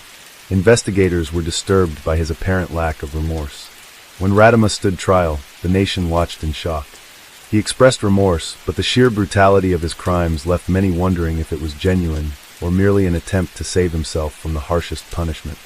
During the trial, the prosecution painted a picture of a man who had allowed his rage and feelings of inadequacy to fester for too long. The defense, on the other hand, argued that Radama had been pushed to his breaking point due to financial strain and rejection by his wife's family. Mental health professionals were brought in to assess his state of mind, but ultimately, the jury saw through any justifications. The judge described the killings as unimaginable and beyond comprehension. He was sentenced to life imprisonment for 7 counts of murder. Additionally, he was given 10 years for the killing of an unborn child and another 7 years for attempted murder. But even behind bars, the horror of what he had done did not fade. The parole board repeatedly denied his bids for release, citing his continued struggles with drug abuse. In 2008, the board noted that despite presenting himself as a reformed man in previous hearings, Radama had relapsed into cannabis use, blaming his actions on a dark day in his past. But if you think he had given up, think again. Year after year, Raymond Wayne Radama has stood before the parole board pleading for his release. He insists that he has changed, that he has grown, that he is no longer the man he was when he committed those horrific crimes in June of the year 1992. Yet each time, the board has denied his requests, stating the same concerns: his psychological state, his risk to society, and his lack of true remorse. It has now been more than 30 years since Radama was sentenced, and despite numerous parole hearings, the board remains unconvinced that he is fit to re-enter the world outside prison walls. Radama has been denied parole not just once or twice, but a total of 14 times. His repeated attempts to gain freedom have been met with the same result, and each rejection only adds to his frustration. His lawyer, Roger Eagles, has now taken a different approach, claiming that there is potential bias in the parole process. Eagles argues that one of the parole board members, Professor Philip Brind, had previously prepared psychological reports on Radama in the year 1992, and his involvement in the current parole decisions could create an unfair assessment. Eagles insists that Brind's prior contact with Radama, spanning back to the time of his original sentencing, raises questions about impartiality. He points out that Brind is the only person on the board who has had extensive personal interaction with Radama, and this could lead to preconceived judgments rather than an objective evaluation of Radama's progress over the past 3 decades. The legal challenge does not stop there. Eagles has also argued that Radama's repeated parole denials themselves are evidence of his claims that despite Radama undergoing rehabilitation programs and counseling, The board has never granted him even a single opportunity for conditional release, raising concerns about whether he is being treated unfairly compared to other prisoners with similar convictions. However, the parole board has maintained its stance, insisting that every hearing is based on up-to-date psychological evaluations and risk assessments rather than relying on reports from the past. They argue that Radima's continued imprisonment is not the result of bias, but rather the outcome of his failure to meet the necessary criteria for release. Justice Lisa Preston, who is currently reviewing the case, has questioned why Radima himself did not object to Brian's presence on the board. Eagles responded by saying that it was not Radima's responsibility to point out the issue, as he lacks the legal expertise and education to fully understand the implications of Brian's involvement. Eagles further stated that Radima has significant academic difficulties due to his background, and that it should have been the responsibility of the chairperson to raise the matter. He insists that the failure to do so places an unfair burden on Radima and undermines the fairness of the parole process. Another point of contention in Radima's case is the way his parole hearings have been conducted. Eagles has argued that previous hearings have gone off track, with the board focusing too much on questioning Radima about his motivations for the crimes and the impact on his victims. He claims that the discussions have shifted from evaluating whether Radima is fit for release to revisiting his past, which should not be the central focus of the hearings. Eagles contends that while it is understandable for the board to consider the severity of Radima's crimes, parole decisions should be based on his rehabilitation and risk factors in the present rather than continuously re-examining the past. In the year 2021, it was revealed that Radima had begun a relationship with a woman who had suffered childhood trauma. The board expressed concerns about this relationship, fearing that it could be a trigger for another violent episode. Given Radima's history and the emotional volatility that played a role in his past actions, the board was deeply troubled by this revelation. They questioned whether Radima was capable of forming healthy relationships, or if this new connection was a sign of unresolved psychological issues. Despite attending nearly 100 sessions with a psychologist, board members still believed Radima lacked insight into his crimes, which made them skeptical of his ability to maintain a stable and responsible relationship outside of prison. The concern was not just about Radima himself, but also about the potential harm that could come to his partner if he were released without proper safeguards in place. During one of his parole hearings, Radima made a statement that only reinforced the board's concerns. He claimed that he had loved his children, and at the time, believed he was putting them in a better place by taking their lives. This statement sent chills down the spines of the parole board members, as it suggested that Radima still harbored a distorted sense of justification for his actions. Rather than fully accepting the gravity of his crimes, his words implied that he had once rationalized them as an act of mercy. The board saw this as a major red flag, an indication that Radima had not yet reached the level of self-awareness and accountability required for parole consideration. Despite these concerns, reports from inside the prison indicate that Radima has generally maintained good behavior. He has been described as respectful within the prison environment, and there have been positive reports about his work while incarcerated. Additionally, Corrections has stated that there is no further need for additional rehabilitation programs, as Radima has already completed the necessary courses. However, even with these positive notes, the parole board has remained firm in its decision to keep him behind bars, stating that good behavior in a controlled environment does not necessarily translate to safe behavior in the outside world. In his most recent parole hearing in the year 2024, Radima made a significant admission. For the first time in over 3 decades, he acknowledged that the killings were intentional. This directly contradicted his previous claims that the murders were not premeditated. While this confession marked a departure from his earlier statements, it still failed to provide clarity on the most crucial question. Why? Despite finally admitting his intent, Radima refused to explain his motives, leaving the victims' families and the parole board unsettled. During the hearing, he expressed deep regret, stating, "I was a very selfish man for what I did. All I can say is that I really regret full-heartedly the decision that I made in order to kill all those many children and adults. I hate myself for what I've done." However, the parole board remained skeptical. They pointed out that his changing narrative over the years only raised further concerns about his credibility. Given his history of inconsistent explanations, the board questioned whether this newfound admission was genuine or simply another attempt to manipulate the system in his favor. The victims' families continued to oppose his release, maintaining that Radama has never fully explained his actions or shown true remorse. To them, his admissions mean little without an honest, clear acknowledgement of why he did what he did. Many still believe that Radama poses a danger to society and should never be granted parole. In response to these concerns, the board recommended that Radama be transferred to a special treatment unit for violent offenders. However, he resisted the move, arguing that it would be a step backward in his rehabilitation rather than a constructive measure. Despite his efforts, the parole board once again denied Radama's release. The ruling made it clear that while his latest statement represented a shift, it was not enough to justify granting him freedom. The board emphasized that public safety remained their top priority and that Radama's risk factors had not diminished to a satisfactory level. For now, Raymond Wayne Radama remains in prison. His next parole eligibility will come in the year 2025. Whether he will finally succeed in persuading the board remains uncertain. However, given his long history of denied applications, changing statements, and ongoing concerns from the victims' families, his path to release remains as difficult as ever. But what do you think about this case?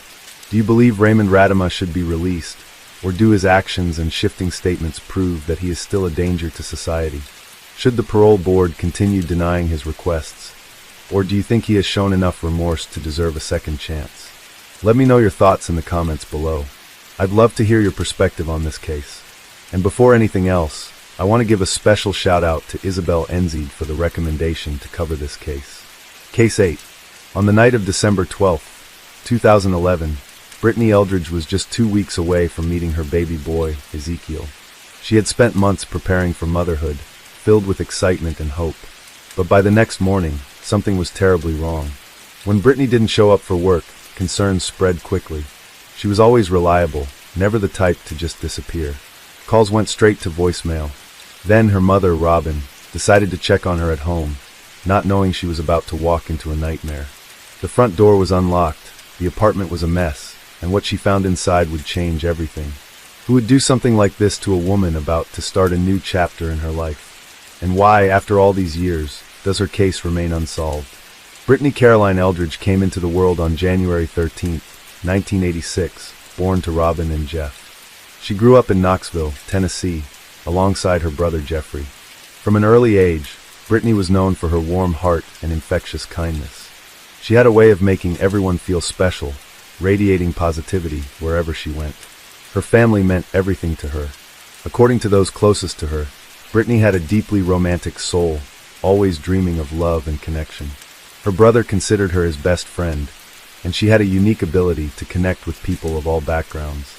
She loved cheerleading and sports, but also embraced her feminine side, an easygoing, sociable person who could make friends anywhere. More than anything, Brittany longed to find true love. She envisioned herself settling down young and building a future with someone who truly cared for her. That dream seemed to come true when, at 22, she met Terry Eldridge, a 39-year-old man who, despite their age difference, seemed like the perfect match. Brittany's outgoing and lively nature balanced Terry's more private and composed personality. Their differences complemented each other, and within a few months of dating, they tied the knot. However, as time passed, cracks began to show in their marriage. The biggest issue was their stance on children. Brittany had always wanted to be a mother. It was her ultimate dream. But Terry had no desire to have kids, and while Brittany initially accepted this, it became a growing source of frustration. Complicating matters, their work schedules kept them apart. Brittany worked at Vanderbilt Mortgage and Finance, while Terry's job as a truck driver meant long, unpredictable hours. Though their marriage wasn't filled with dramatic fights, their connection gradually faded. 3 years into their marriage, as Brittany struggled with the growing emotional distance, someone new entered her life. Norman Clark, a coworker at Vanderbilt Mortgage and Finance. Norman, in his mid-20s, had once aspired to play professional basketball, but ended up in the corporate world. Charismatic and easygoing, he and Brittany bonded quickly. They started at the company on the same day, and as Norman navigated his new role, Brittany often helped him find his footing. At first, their relationship was entirely professional, but as months passed, their conversations became deeper and their connection undeniable. Brittany, feeling unfulfilled in her marriage, found herself drawn to Norman.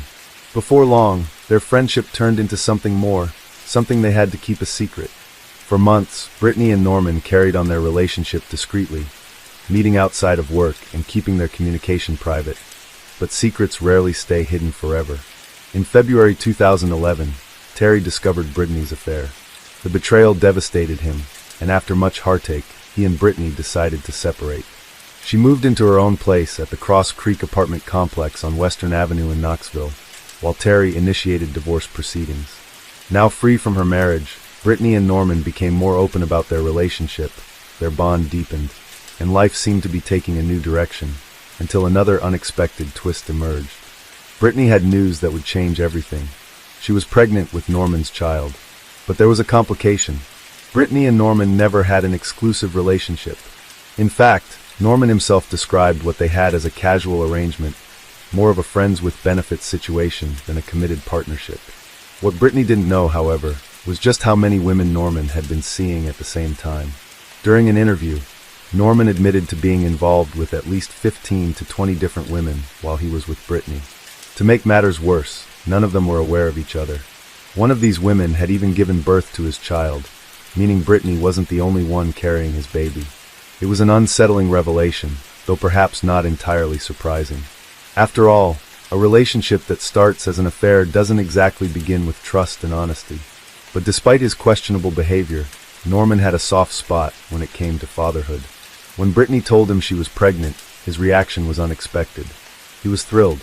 While Norman wasn't the type of man to settle down with one woman, he took pride in being an involved father. He had already been financially supporting his other child, and seemed to take his role as a dad seriously. With Brittany's pregnancy, he was ready to step up again, just not as a lifelong partner.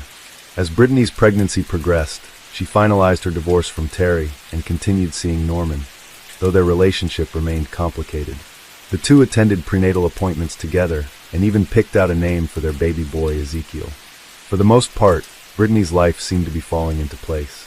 She was about to become a mother, the one thing she had always dreamed of.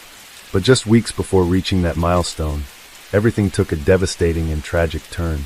Brittany was due to give birth in December 2011, and up until then, she had continued working at Vanderbilt Mortgage and Finance. But on December 13th, just 2 weeks before her due date, she didn't show up for work.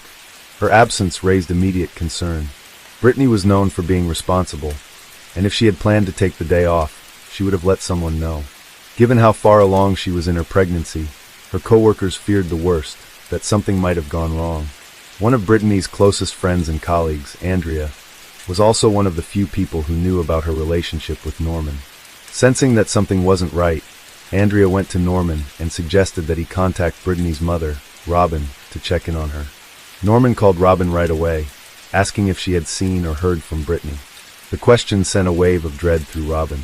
Something fell off. Without hesitation, she drove straight to her daughter's apartment at the Cross Creek complex on Western Avenue. When she arrived, an eerie feeling settled over her. As she reached for the door handle, she realized it was unlocked.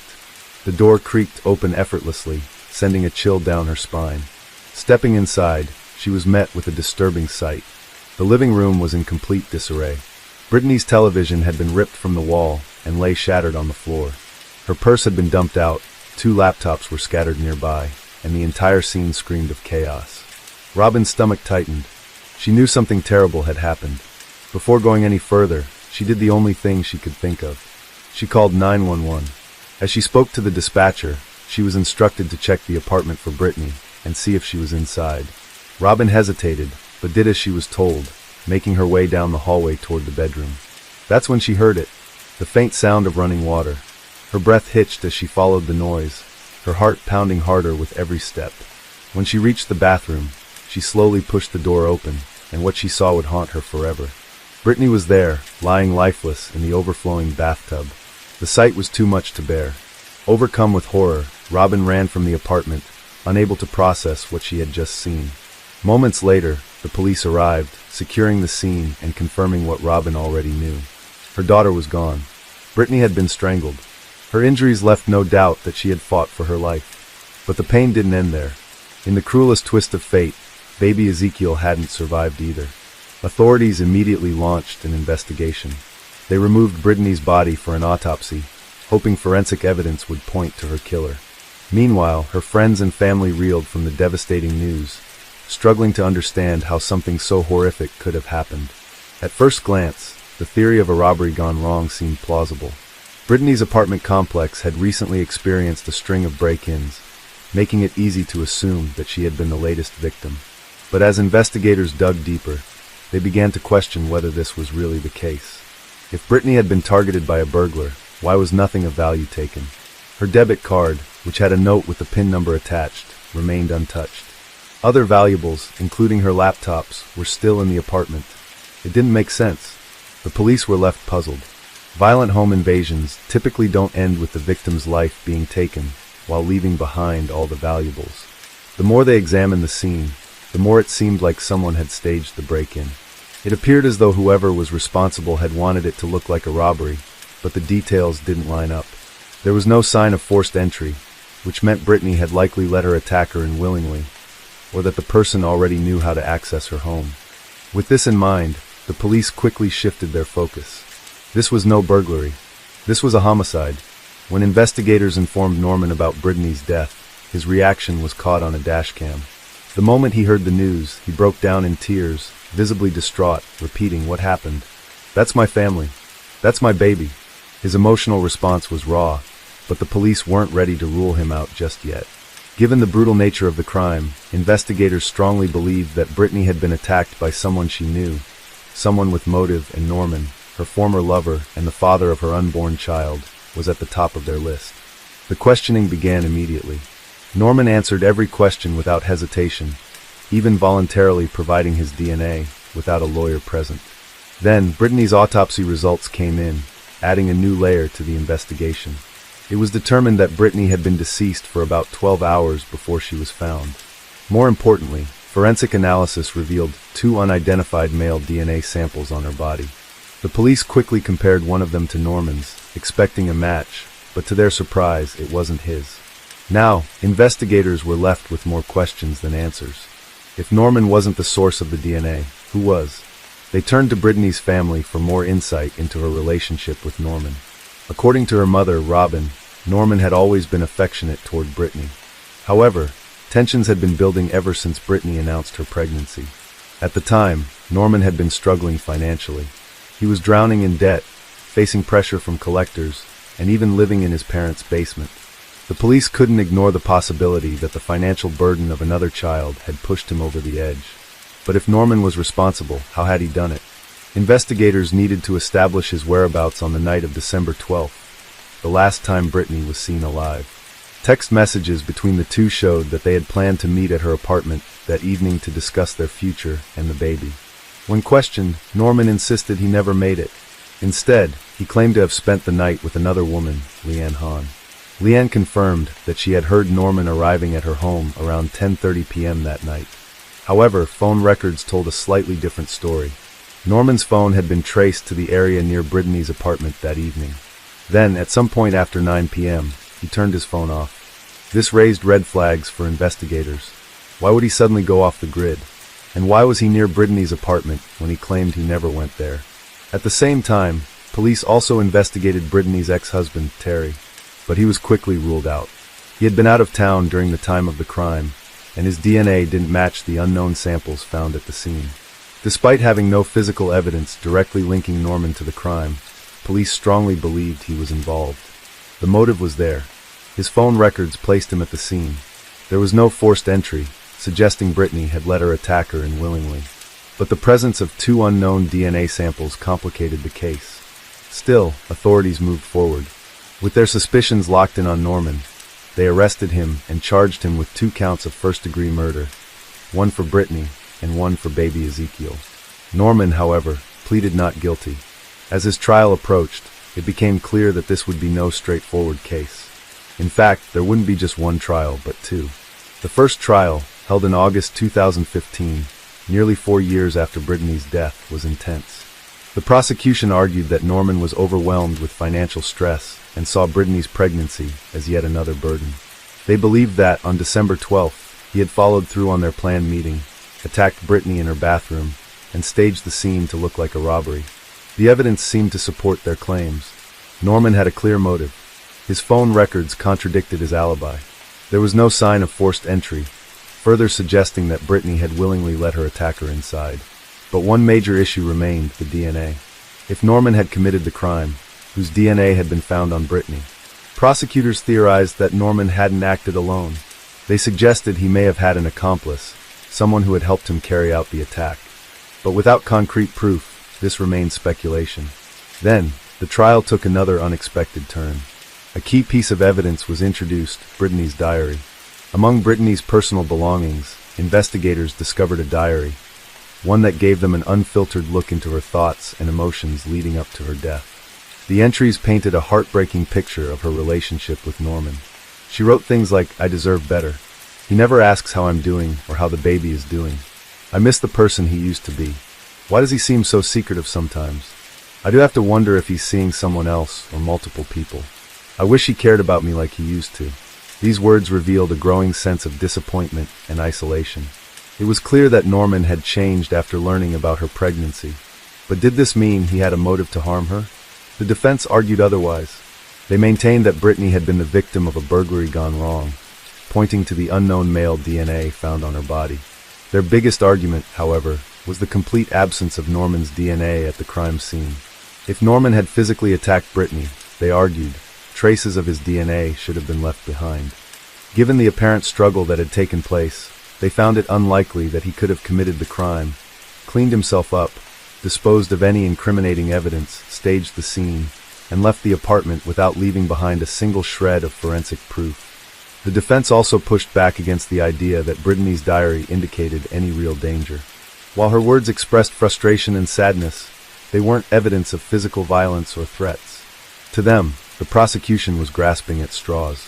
After hearing testimony from Brittany's loved ones and other witnesses, the jury deliberated for nearly a full day before reaching a decision. But when the verdict was announced, it wasn't the closure Brittany's family had hoped for. It was a hung jury. 11 jurors believed Norman was not guilty, while one remained unconvinced. Without a unanimous decision, the case wasn't resolved, and the prosecution immediately decided to take Norman to trial again.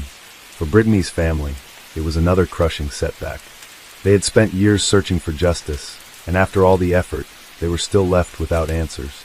The second trial took place in 2017, with the same evidence, the same proceedings, and the same emotional weight. The only difference was that Norman had a new defense attorney. His first lawyer, Greg Isaacs, was replaced by Kit Rogers, a former Knox County prosecutor. This time, the jury deliberated for nearly 5 days before reaching a decision, and once again, they failed to agree. But there was a shift. In this trial, 11 jurors voted for a guilty verdict, while only one held out in Norman's favor. It was the opposite of the first trial, but since the decision wasn't unanimous, it was another mistrial. After 2 failed attempts to convict Norman, the prosecution faced a difficult choice. Could they try him again? Would it lead to a different outcome? In January 2018, the Knox County District Attorney General made the final call not to pursue a third trial, and just like that, Norman Clark walked free. Brittany's case remains open, but without new evidence, the chances of a retrial are slim. If stronger proof ever emerges, Norman could face charges again. But for now, he remains a free man. On December 21, 2011, Brittany and baby Ezekiel were laid to rest in the same church Brittany had attended since childhood. It was a day filled with sorrow as family and friends gathered to say goodbye to a young woman whose greatest dream was to be a mother, one that was cruelly stolen from her.